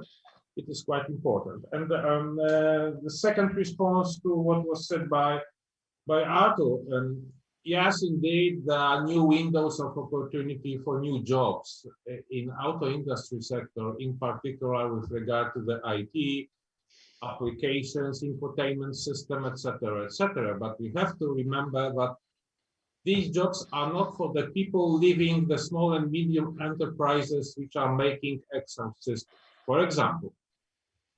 So we need to address both who are leaving these companies because there are no further space for them to operate. Because I don't expect the small company making Excel systems to convert to the small IT enterprise. This is not the case. So we need somehow to help the people there to find a new job outside the auto industry sector or close to industry sector. But I agree that there are new window opportunity for new jobs, but we will need new skills, new competencies for that. So this is completely another story. Thank you. Thank you very much, Jacek. If there is no other reaction right now, I think we will come back on a couple of issues later on in the discussion, but then I would now move on to Johannes Pallasch. He's the spokesperson of the German Federal National Center for Charging Infrastructure. And so to say, he's, if we talk about fathers, godfathers, patrons all the day here, we can say he's the godfather of the German charging network, at least the one in public, but we should not limit it to, there's also a lot of funding and a lot of programs and work at the National Center on Private and Charging Infrastructure at Work. And Johannes, we talked a lot the whole day already, and you missed the morning session. That's for sure understandable. But when we talked about the charging infrastructures in cities, that the grid integration together with the public charging infrastructure in cities turns out as a bigger problem than what was thought before as a bigger problem, charging infrastructure in, let's say, less dense, less populated areas. And but definitely the creation of charging infrastructure, especially for countries like Poland, like the Visegrad countries together, is something where at least there's a challenge, but compared to Germany, it's also an opportunity to prepare maybe a little bit better for the market take-up as we did, because we now have, I think, the pressure, and you are feeling this day by day and night by night, that now the market is taking up, right? And we have some 20% EVs in the new vehicle sales fleet, 10% more or less battery electric, 10% plug-in hybrids. And the infrastructure now has to accelerate and has to be built. And here we are talking about the situation which is comparable to the situation in Germany the last years, with the market development around 2, 3, 4% in new vehicle fleet sales. So my question is maybe a little bit provocative. What can others learn from our mistakes in charging infrastructure, and where did we succeed? So this is also something where this cooperation hopefully makes sense in building charging infrastructure And you heard also in the afternoon about the idea of accelerating the infrastructure also at the highways, especially linking also the countries, the TEN-T networks.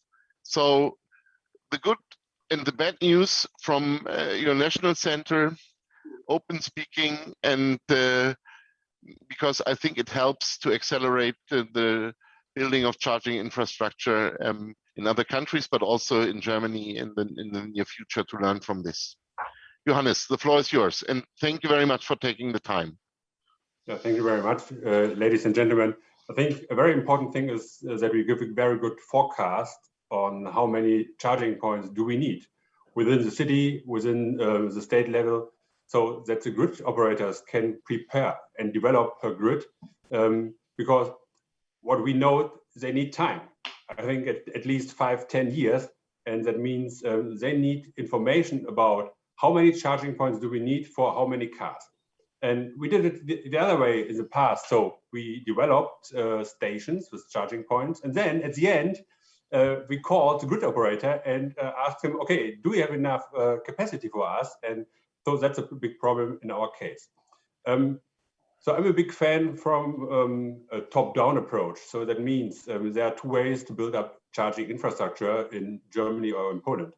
You can do it just by the industry, and that means they pick up the good stations, and you get like, you get a grid or a network of charging stations, but you have a lot of gaps. You have gaps in rural areas. You have also gaps along the motorway because you don't have enough stations with charging points there. And we believe that we need a top-down approach. That means we need a plan, a vision by the state. How do we roll out this network in Germany? And I think it's not a secret that this is also in heavy discussions with the industry now, because they prefer subsidies. Subsidies are better because it's like a gift. They can just keep the money all the day. And what we do now is that we have a tender for a big German network. And the idea is that, well, we will pay for this network, but if there is an income by all the charging processes, we will get the money as a state. So this is a new model, and industry is not very happy about that, because it means that, the state pays money and gets it back later. So, and subsidies means you get a gift, a big gift of money, and you can keep it. So top-down approach is also better because we have in Germany regions like at the border to Poland, but also in the western part of Germany with structural problems. And that means the infrastructure there, for example, if you're talking about the mobile sector, mobile infrastructure is, a real problem. And we learned from, I think, the other infrastructures that we need a holistic approach. That means there are also stations with some traffic in the summer, and in the winter it's nothing, for example. And we need also these nodes within the grid or the network for the holistic system. But as we talk today about the grid operators, I think it's very important that we use this forecast also for the development of the grid connection. And what we also do now in Germany is that we know that it's so slow that we need like 5 or 10 years that we discuss the other way. If, for example, the parking station at the motorway can move to the grid. That means this will probably be faster than, to have big construction. But what we do is we try now the new instrument of tenders, but we also have like subsidies, and we give a lot of money for each use case because we know we need also the charging at home. We need charging at employees, at the industry for working places. And what we think is that we need a lot of money for the next years because it's like a hockey stick. It will be, each year will come more cars. So, for example, next year 500,000, then some years later 1 million each year, and that means we have to speed up with the rollout of infrastructure. And I'm not sure if we have no top-down approach and no top-down planning, if there will be enough infrastructure for each use case and in each region. So if something we can learn from Germany, and as I told last time, we learned it from Amsterdam because they started with the planning tool because they had the problem first because the people have to park in the street and they needed planning for this. And we copied that for Germany, for whole Germany, now for APC charging, as a high power charging. And I think this is a good thing that if the start have a clear view on what's happening outside and what and where he has to spend money in. So yeah, I think top-down approach is my perfect tip. Thank you very much. That was very clear and precise, and it's not to understand. It's easy to understand what you said. One thing, Johannes, before we also get into the discussion with regard to cities, because we talked a lot about the readiness of cities and the things which mayors and municipalities can do to enhance and foster the markets and the market development and EV deployment in the streets.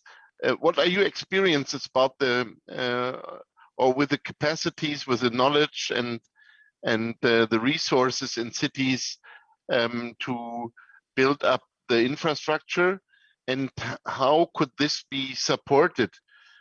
Because we were also talking about smaller cities and decreasing capacities, resources, and knowledge about this absolute crucial topic for the future of mobility in urban areas. A very important thing, I think, that we give the cities instruments, personnel, money, ideas, and a clear path how to roll out infrastructure.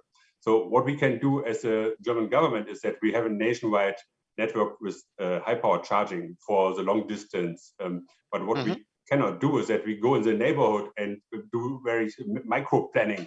So in this case, I think this is the area for the cities. And they also need a top-down approach, because if you live in a neighborhood, you will be sure that not only for the next year there will not be enough charging points, also for in 2 or 3 or 4 years. Because if you buy an electric car, you have to be safe with the charging, and that means that our planning tool that we have will be get the next version, so the planning tool 2.0. So for the cities in Germany, so that we can integrate all the plannings from the level, the federal level to the city level, and we can all work in one vision, in one picture, in one view.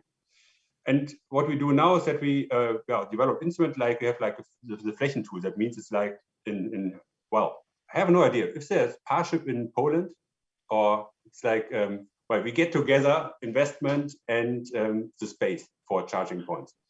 We make a matching, and we have with this, for example, what we do is like we have the learning tool now, so that each person who is involved in charging infrastructure at the city level gets this learning tool, so that we can start with him on a higher level. And what we also do now is that we want to spend money in these persons. That means that we will pay as a state money for a charging infrastructure manager within the city compartment. And what we also need is now an idea, how do we get money from Berlin, for example, to a smaller city? How can we support them if they make, for example, a tender, because they have to do it by this idea of tenders. They cannot give their spaces in the public area just to their Stadtwerke. Stadtwerke is to the local companies for energy. So we need like also the idea of tenders on this local level. Okay, but that means that there is a huge challenge also with financing, because as we know, European money can go to member states, but cannot directly go to cities and smaller cities in member states, which I think is a challenge which we have to keep in mind, especially when we know that time is a huge issue. Thank you very much. I mean, you said that this now is very controversially discussed in Germany. I think you're on the right way here, and we are on a good way. And sometimes it's also a little bit overhyped, this problem. But the question is, really to say what are the next steps here? But I think when we look at Visegrad, exactly the steps we did in the last 1 to 3 years is what needs to be done now, and avoiding the mistakes we made to put the brakes on the deployment of charging infrastructure.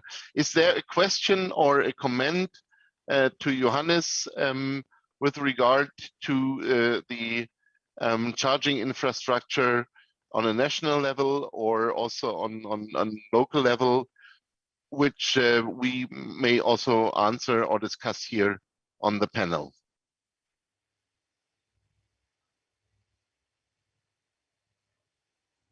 Joanna. Thank you, Christian. I have rather a comment because to what Jacek said, to one of the recommendation of the which stems from the report on the Visegrad, let's say, challenges. Because what I see as a biggest challenge ahead of, it's not only about electromobility, but generally implementation of the Fit for 55 is really the lack of competences. It's not good to say, but I see actually when it comes also to the financing, new financial perspective of the EU, recovery plans, which now it's actually, we don't know what happens because there is a conflict between the Polish government and Brussels, and today new issue related with disciplinary chamber and rule of law. So there are many political issues, but nevertheless, what I still hope that we will overcome those challenges and the recovery funds will come one day, and Artur said it also. But nevertheless, what we will be missing is good projects and the right planning of the infrastructure and next steps. So this is what I see as a big step which need to be made, is really to invest in competences, human competences, certainly in Poland, but I can imagine that in other countries this is a similar problem. And this is just actually comment from my side. I would like to stress what the outcome of the Visegrad study was, that without competences and completely different kind of thinking, it will be really a huge challenge to progress and to put in place the right planning. Thank you very much, Joanna. Jacek, if you don't mind, I would love to give the floor before to Norbert, because I know that Norbert has to leave a little earlier, and I would love to give him once again the floor with a little bit provocative question, or maybe it's a little bit more than only a little bit. But at the end, you mentioned that to make this transformation happening in the time frame which is needed, it has to be a really balanced approach between requests, let's say Fit for 55 package, and funding support from the European Union on the other hand. Would you think that, do you see a world where this balance is in place, that a phase out of combustion engines as it's now proposed by the European Commission can become reality among the European Union? Yeah, very provocative. Thank you. Okay, no, but it's very much on the Fit for 55 package here. But I think we have it's still, if we are talking about the Europe and the European Union, we still have not literally the similar starting point, and that's why we have cohesion policy, to catch up with more developed regions. Unfortunately, what we see also from this expeditious electrification and actually city banning exercise, not only in Germany but more widely, that we actually are hit by those bans, because all these polluting vehicles are transferred to the east for very cheap money, which actually we can talk about the emission leakage from west to east. It is very unfortunate. In the Jacek study and his colleagues, it was very well demonstrated that the average fleet age in our countries are around 13, 14, 15 years. And due to these imports of dirty cars, mostly from Western Europe, we're creating another problem. So I think also for that kind of situation, we need to create a European solution. It's very easy to say that you can disincentivize the imports, but I think it's very hard to to make this work properly. And we need a European solution to avoid this emission leakage and actually consider some cars under certain emission norm values to be classified as a waste for disposal, not for using in other countries, mostly in the Central Eastern Europe. And second, that's why it leads me to the fact that it's very hard to, given the GDP criteria and the level of economic purchasing power, to see that we will, forget about traditional engines, combustible engines. So I think I see it a little bit tricky.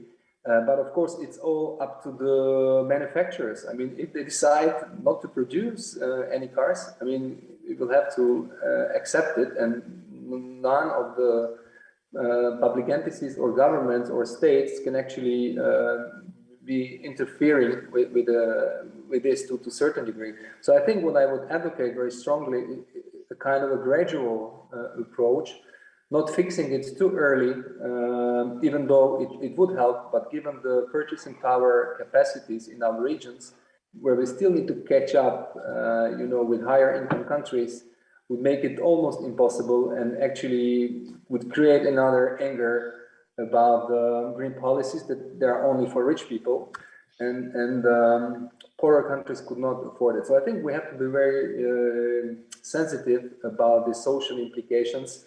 And I would definitely support a kind of a gradual phase out and bear in mind those difficulties. So maybe just very quickly in reply to your question. And secondly, what I would like to also underscore where I ended in my first intervention, and it's about the new business opportunities and the new ecosystems. I think European Union has to strive for strategic and technological sovereignty. When we talk about the electrification, we are completely at the moment dependent on third country exports.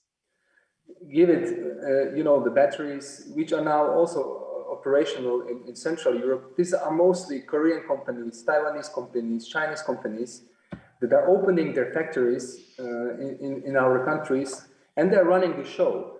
But they're running the show, not that we have actually no exclusive rights. We have no patents, we have no technology in our hands, and we are losing the European technological sovereignty.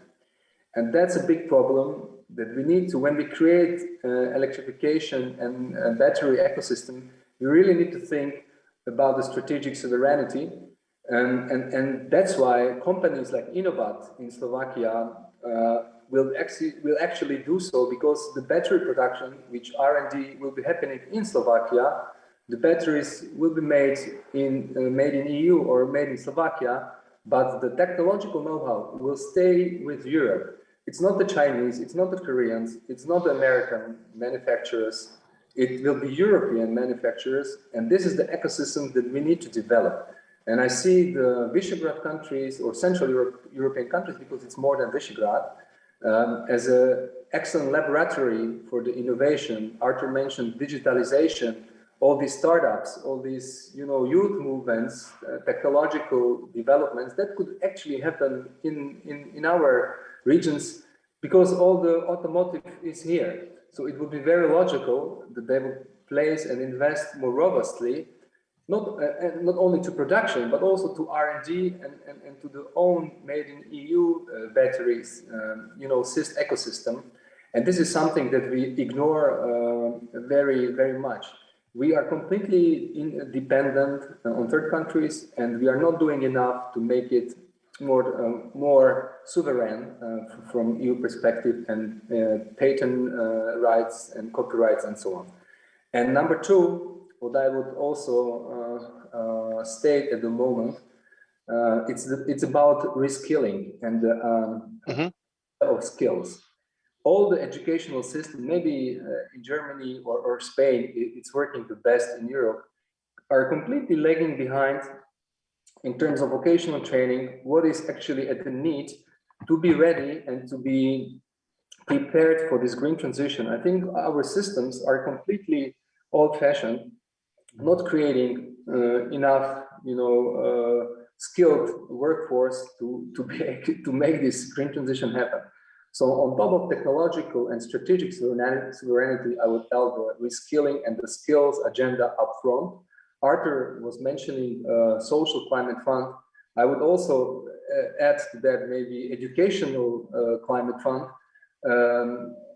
or kind of sustainable education fund in place to help create this massive need for reskilling and for education.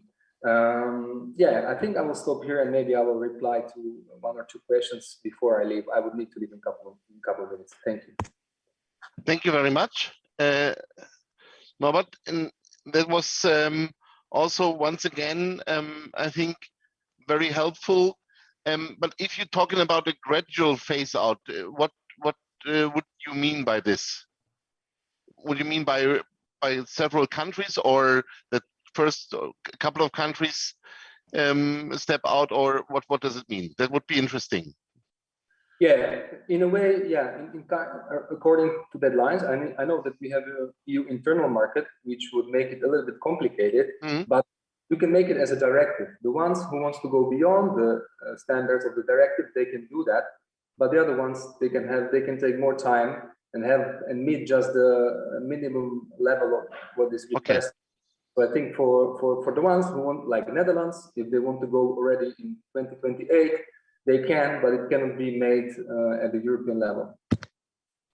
Thank you very much, Norbert. And Jacek, you're still patient with me because you're also belonging to the project team and the organizers, and as me. So I would prefer to give our guest Arthur the floor, and then also to Ilona, because I'm also very curious to see that what is the perspective of an OEM in this game. No problem. Go ahead. I will wait. Wonderful. Then Arthur, and then Ilona. I also wanted to pick up on this discussion in terms of the gradual phase out, because that is what I think is in the proposal of the Commission. Because kind of the whole automotive industry and the selling of cars is seen as a single market issue. And of course, what we will see in reality is that in certain member states, electric cars will be picked up more quickly than in other cars.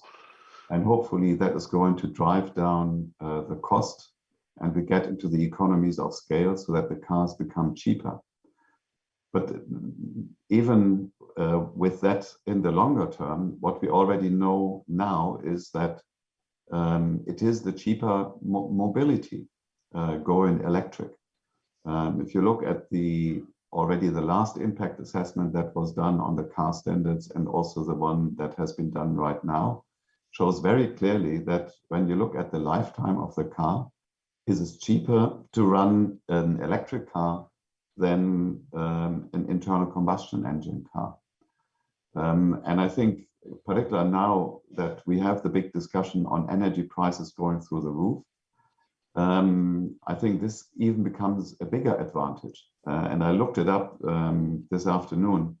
What were the assumptions for the impact assessment in terms of oil prices? Kind of the oil price, which is at the moment as high as $83 or $85 per barrel. The assumption in the impact assessment was still $50 per barrel. So it means that the benefits of the transformation for the individual, for the car owner, is even underestimated, is on the very conservative side. And that is something that often is forgotten when we talk about the transition. To now split up this single market into, okay, we can have member states doing things faster than other member states. I think that would put the car industry into despair, because they would have to have different strategies for different markets within the European Union, and it would fragment the entire thing. So I think it is important. That was the main reason also that the car standards were done at the European level, is to make sure that we maintain the single market and the benefits of it, which is the scale of it. But it doesn't mean that in terms of implementation, it's going to happen equally across all the member states. There's no expectation as such from the regulation, and it was not before. The other aspect, Norbert, where you are right, and we have had many discussions on this, is of course, we will see internal combustion engines still until the year 2045 or 2050 even. Still, there is an issue about, as you rightly say, when is a car becoming a piece of waste? And it should no longer be on the road. And I think that is something one needs to start thinking of. Some signals here. Probably they don't have to be given right now in 2030 or 2035, but definitely for 2040 and 2045. And the earlier that is given also to the consumer, I think that's just a fair issue.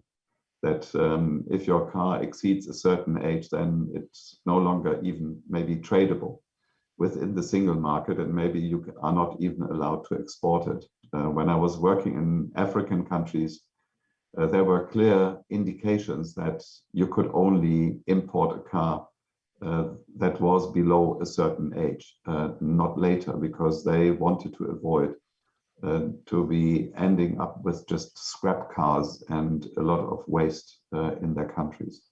Thank you. Thank you very much, Arthur. And I think it's a perfect bridge now to Ilona, because it's mentioning very much also the perspective of the car maker. And therefore, first of all, sorry for addressing you so late. And sorry, I have only 11 minutes, and then I have to go. I'm sorry, you know. Okay, the timing then is I keep it as short as possible to have the 11 minutes for you. I don't need 11 minutes. I'm sure that there are. Jacek is waiting. I will take less. I have very quick comments, maybe to what was said before, so not to take too much time. I'm representing 15 companies of Volkswagen in Poland. So it is the whole range of companies, 22,000 people employed, 9 factories, a bank, a leasing company, 3 sales companies, bus production, car production, you know, all aspects of the automotive industry. And I must tell you, on every corner, there is something either on the legislation missing, or on the simple procedure missing, that there is no electromobility right now running in Poland. And it's not the question really of money, although, Artur, I have to tell you, the money you were talking about is not available for investment in Poland right now. I checked for all the companies what investment support there is available, and it is actually not reachable, or if it's reachable, it's not applicable. It means the public aid scheme is exactly the same as it was before COVID, and the Green Deal has no special system of public aid support. So it means it is the same, actually the same money as it was for investments before. It's only called, you know, it has a dedicated other maybe area, but especially for large companies, and they are starting to change. There is an extreme problem with support from the European Union funding, which would be easier accessible right now than it was before. And it means we have actually in Poland 2 car producers, when it means real full cars, and this is Stellantis and Volkswagen. And then the rest are only component producers. And when we talk with Stellantis right now, we fight for projects which could come to Poland in the sector of electromobility. But they are not coming because there are 2 things. First of all, Western European countries have to be, the transition has to take place there first. And then the second thing, there is no green energy available right now, which means producing within the country with, let's say, we have, of course, for our companies, green energy, but the system of green energy in Poland is, let's say, not convincing. So we are not on the first pages of, or on the first, let's say, locations for new production, although we have competencies. We have great people with you know, amazing skills. We are the most effective and productive companies of all the group in many areas. Right now we have 1,200 employed people in the diesel factory, you know, in Polkowice, for instance. So we right now want to change the structure of electromobility in production, and it's not working. We want to change the right now to selling more electric cars, and we are lacking infrastructure, and we are lacking infrastructure, for instance, because our UDT, the company or the public agency is not giving us certificates to start to use the charging infrastructure. So it means we are like in a beginning phase of still in the beginning phase of electromobility. And I'm very much impressed with the integration of the charging planning Johannes was talking about. This is something which, I mean, if something like this were to be started right now in Poland, this would be, you know, the right moment not to make any mistakes. And this is not happening right now. Everybody's doing something, you know, somewhere, somehow, you know, like in Poland, everybody is creative and you know, active and looking for solutions. But what you were saying, this would be absolutely great.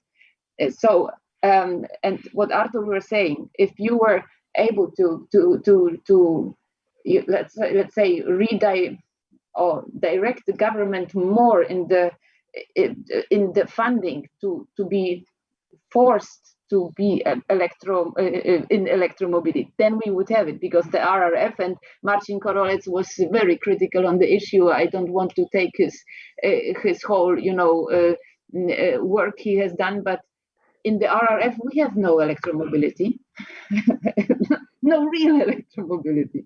And you know, and the structural funds are right now being written, and we don't know if there will be any electromobility really accessible there.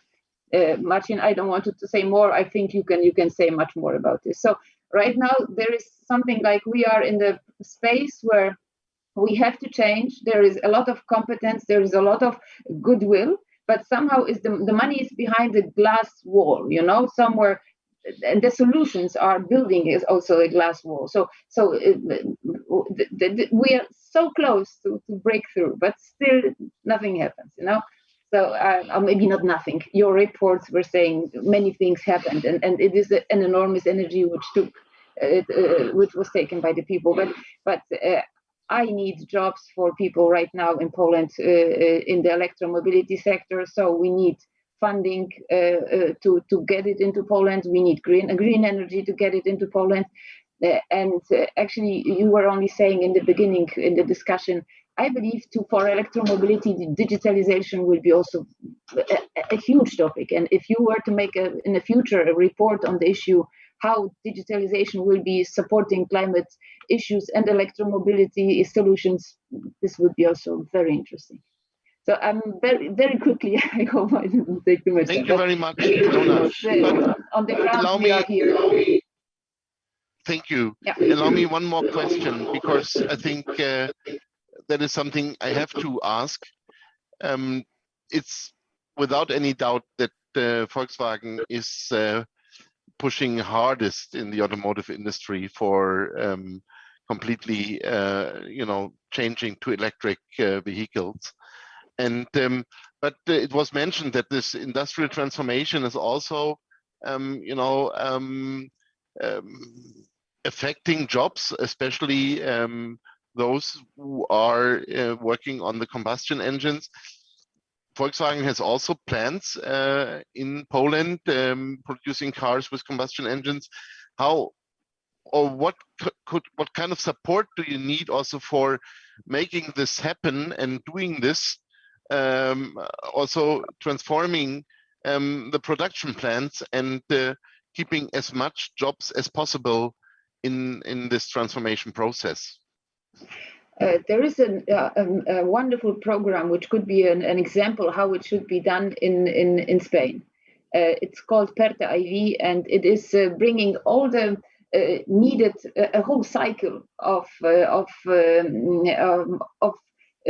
funding, different types of funding for different areas in the electromobility sector, and also forcing companies to work together. They have to be 5 together to get the funding.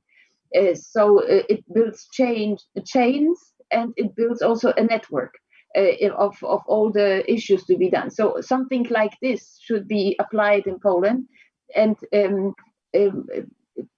there has to be a real, the European funding has to be checked whether it is really going for a transition. Right now the programs are not after our checking are not do not reflect the targets of the European Union right now in the sector of electromobility. Other sectors I don't want to of course criticize. Thank you very much, Fiona, and thank you very much especially for your patience due to my... No, don't worry. I mean, I was only sorry because in 2 fine. minutes I have to leave, and because there is another, we are in the world of teleconferences. I don't know whether I will have time to, drink a coffee. I don't think so. Okay. Absolutely. No, thank you very much. And once again, thank you for your patience. And also thank you very much for your patience, Jacek. But I will see him in a minute in person, so he won't take it too serious with me. And Jacek, now the floor is yours. Okay, just a quick reflection of what was said by Joanna at the beginning and Norbert then. Regarding new skills, reskilling, jobs, etc., etc. Well, reskilling and new skills are just one thing. But the second is lack of understanding, not lack of skills, but lack of understanding. For example, the question of DSOs. There are plenty of experts in DSOs which are brilliant electric engineers, but maybe they don't understand mobility needs. That's why our distribution networks are not being modernized in a way, but are going to respond to the needs of mobility. So that's why there is a huge, I think, space for the projects providing basic knowledge to different institutions about the challenges regarding mobility and the needs for mobility, including DSO, but not only.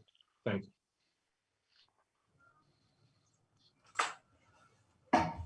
Thank you very much, Jacek. And time is flying. and we are already at 4 p.m. and this means this is coming to an end, this seminar and this discussion, which we already had since 10:30. So I won't take more of your time than is needed and is planned, definitely, but there would be room for 1 or 2 more interventions. Otherwise, I would bring it or try to conclude some points for the next steps in our discussion. But I'm very happy to give the floor once again to Arthur with the nicest view out of his window. Thank you very much. And I would have loved if Ilona would still be there. But I think what she was saying is, I think, really worrying.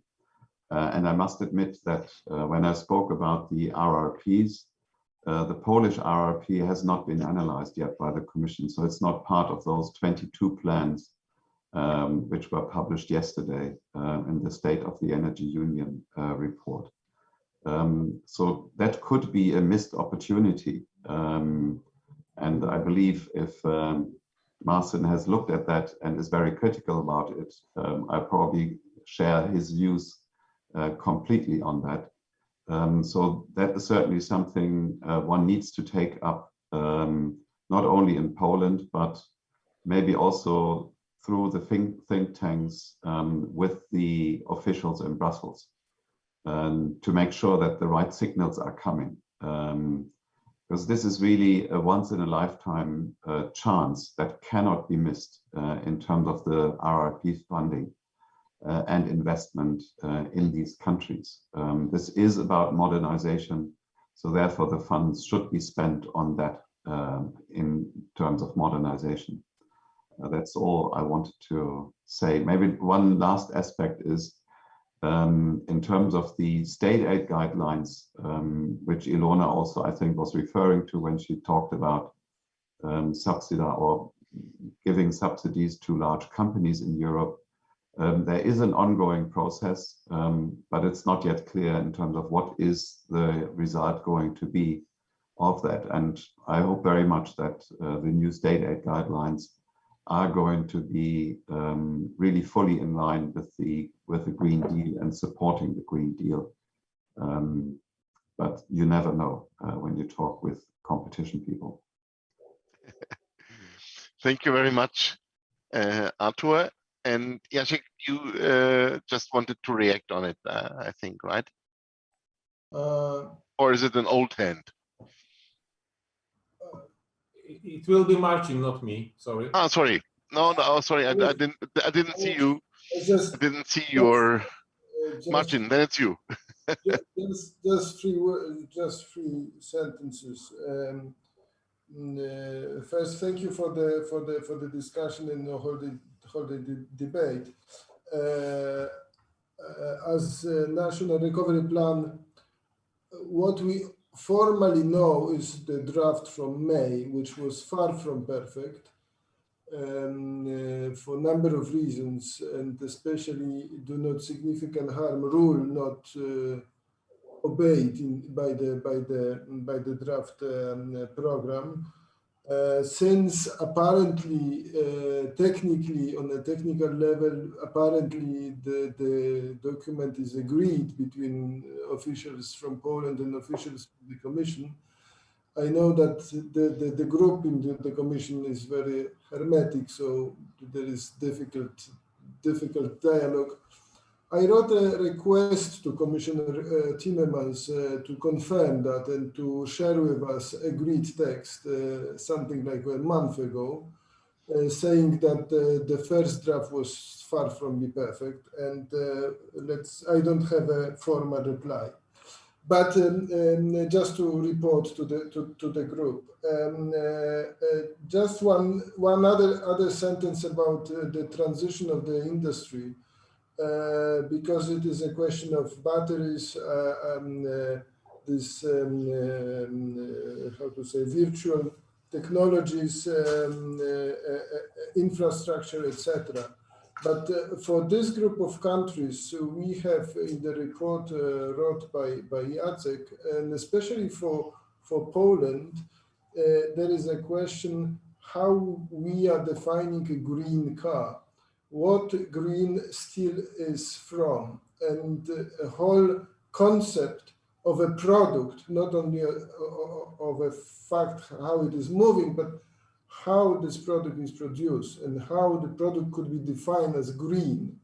And this is a whole different discussion we had today, but for this group of countries, the consumer preference for the green cars will be very challenging in terms of industrial policy and in terms of jobs above what we discussed today. Thank you. Thank you, Marcin, and happy to see you in a couple of minutes again in person. We are just sitting in different offices at the same place here. Yeah, then definitely Arthur, I think Joanna and her colleagues in Warsaw will report, Ilona, about what you have said. And this recovery package is only one part of, and a very small part, but very important part of those topics which we have touched today, which from my point of view really show how fruitful and how rich this discussion and this cooperation between Germany and Poland can be, with so many topics,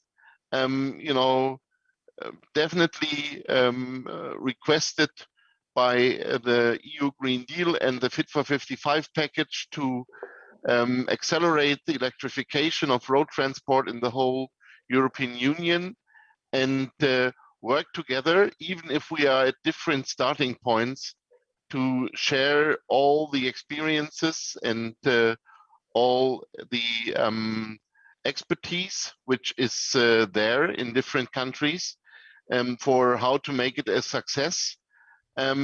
Because I think as with climate protection or climate change in general, the only message is either we will succeed jointly or we will fail all alone, one by one.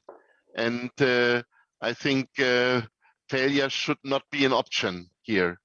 And in this regard, just to mention a couple of points where we as a project team under the lead of Forum Energie, together with our colleagues of the electric vehicle promotion platform, Marcin and Jacek, and then Agora, there are a lot of topics. First, the topic of how to move forward with electrification of vehicles and mobility in cities.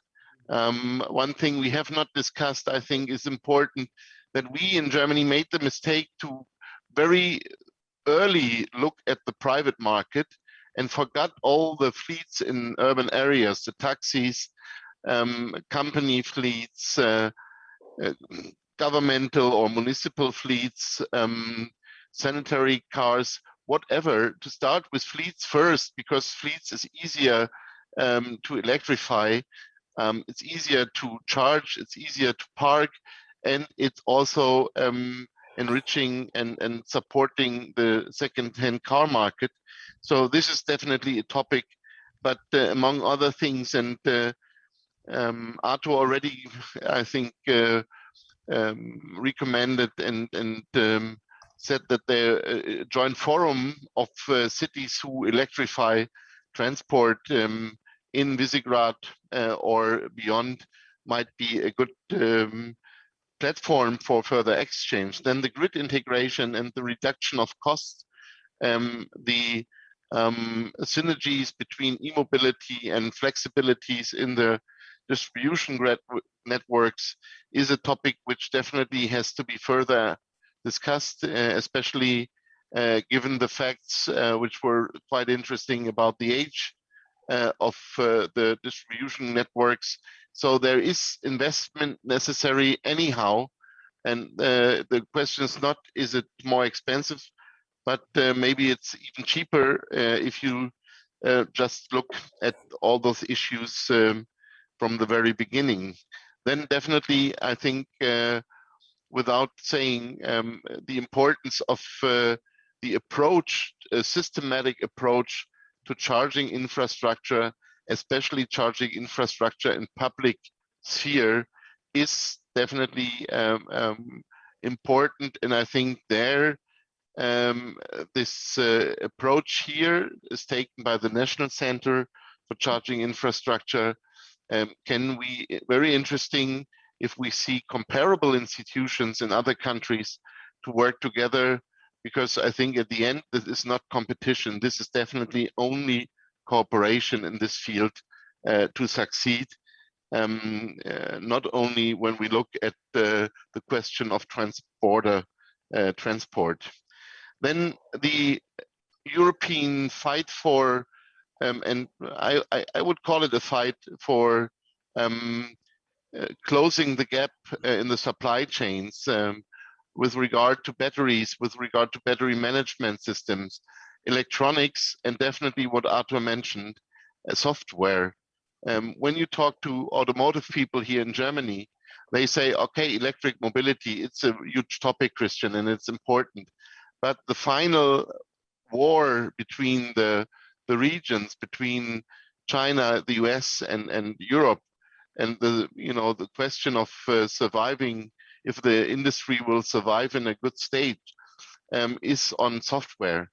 And on software integration, if the European companies will get a joint software system or not, or if they have to have Google on board, if they have to have Tencent or Alibaba on board, then they might come, or we might see a phase where the margin goes to the tech giants, and the car producer here in Europe could be the Foxcons of the automotive industry.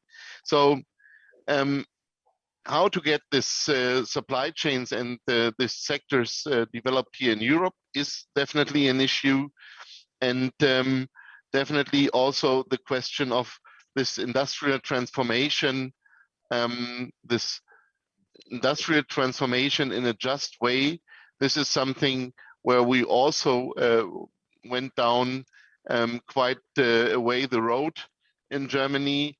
And I very much remember the time, and Arthur was with me in the council of the Agora with the first discussions with our labor union, IG Metall, and their opposition against e-mobility and the fast transition and the fast transformation. And if you talk to them today, they are on the supporter side. They are working and fighting with the Social Democrats on the target to have 15 million EVs on the road in 2030, which means hardly phasing out combustion engine in new sales in Germany by 2030. And then the IG Metall is more and more on the progressive side, because they know and realize that this will save more jobs. And finally, the discussion of the last minute, how to finance this all. That is a huge discussion. We have this nationally, and this is something which we didn't touch here, but on the question, do we use fossil fuel subsidies, for example, for financing? Do we introduce fee-based system instead of taxing cars and vehicles to reduce the state money in this transformation, and use or do this most efficient with not so much burden on the national budgets? That's one thing. And the question is, I'm not an expert in this, but to see if we can use the European funds better. And I think there were a lot of signs in this direction for this transformation. So I would say too many topics for another project, but definitely I think we will talk about how to continue this project, maybe how to extend it, content-wise on other topics beyond integration in grids and cities to, I would say, more political topics. But as we are building more and more trust in this cooperation, I think that's also good to move to even more controversial debates. In the end, we have to find joint solutions. And secondly, also an extension maybe to other countries from Visegrad to have this joint discussion. In this regard, now it's in the end, and I would first of all think of all our panelists, at least those who are still with us, who I didn't lose over the last hours, which is Arthur.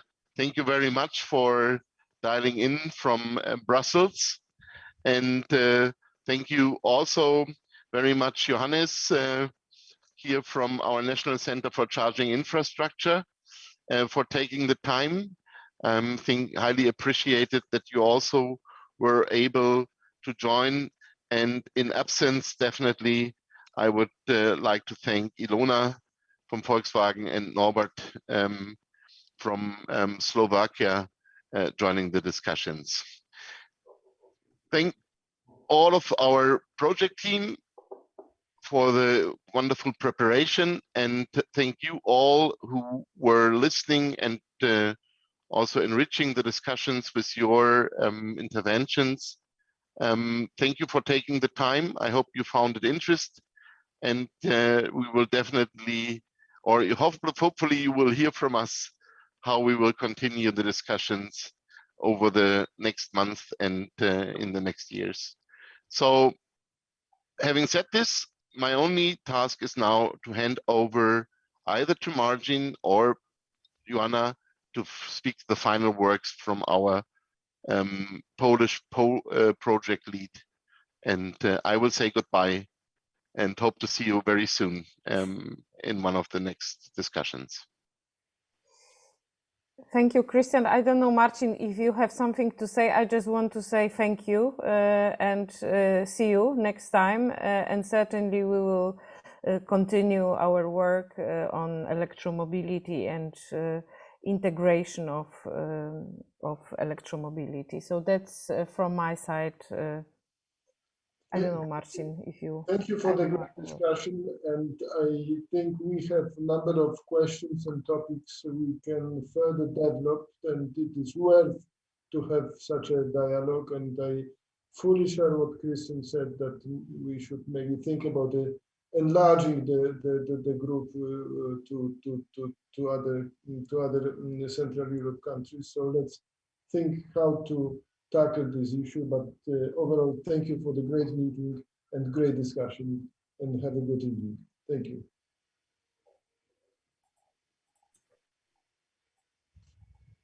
Goodbye. Thanks. Bye. Bye, and thank you. Goodbye.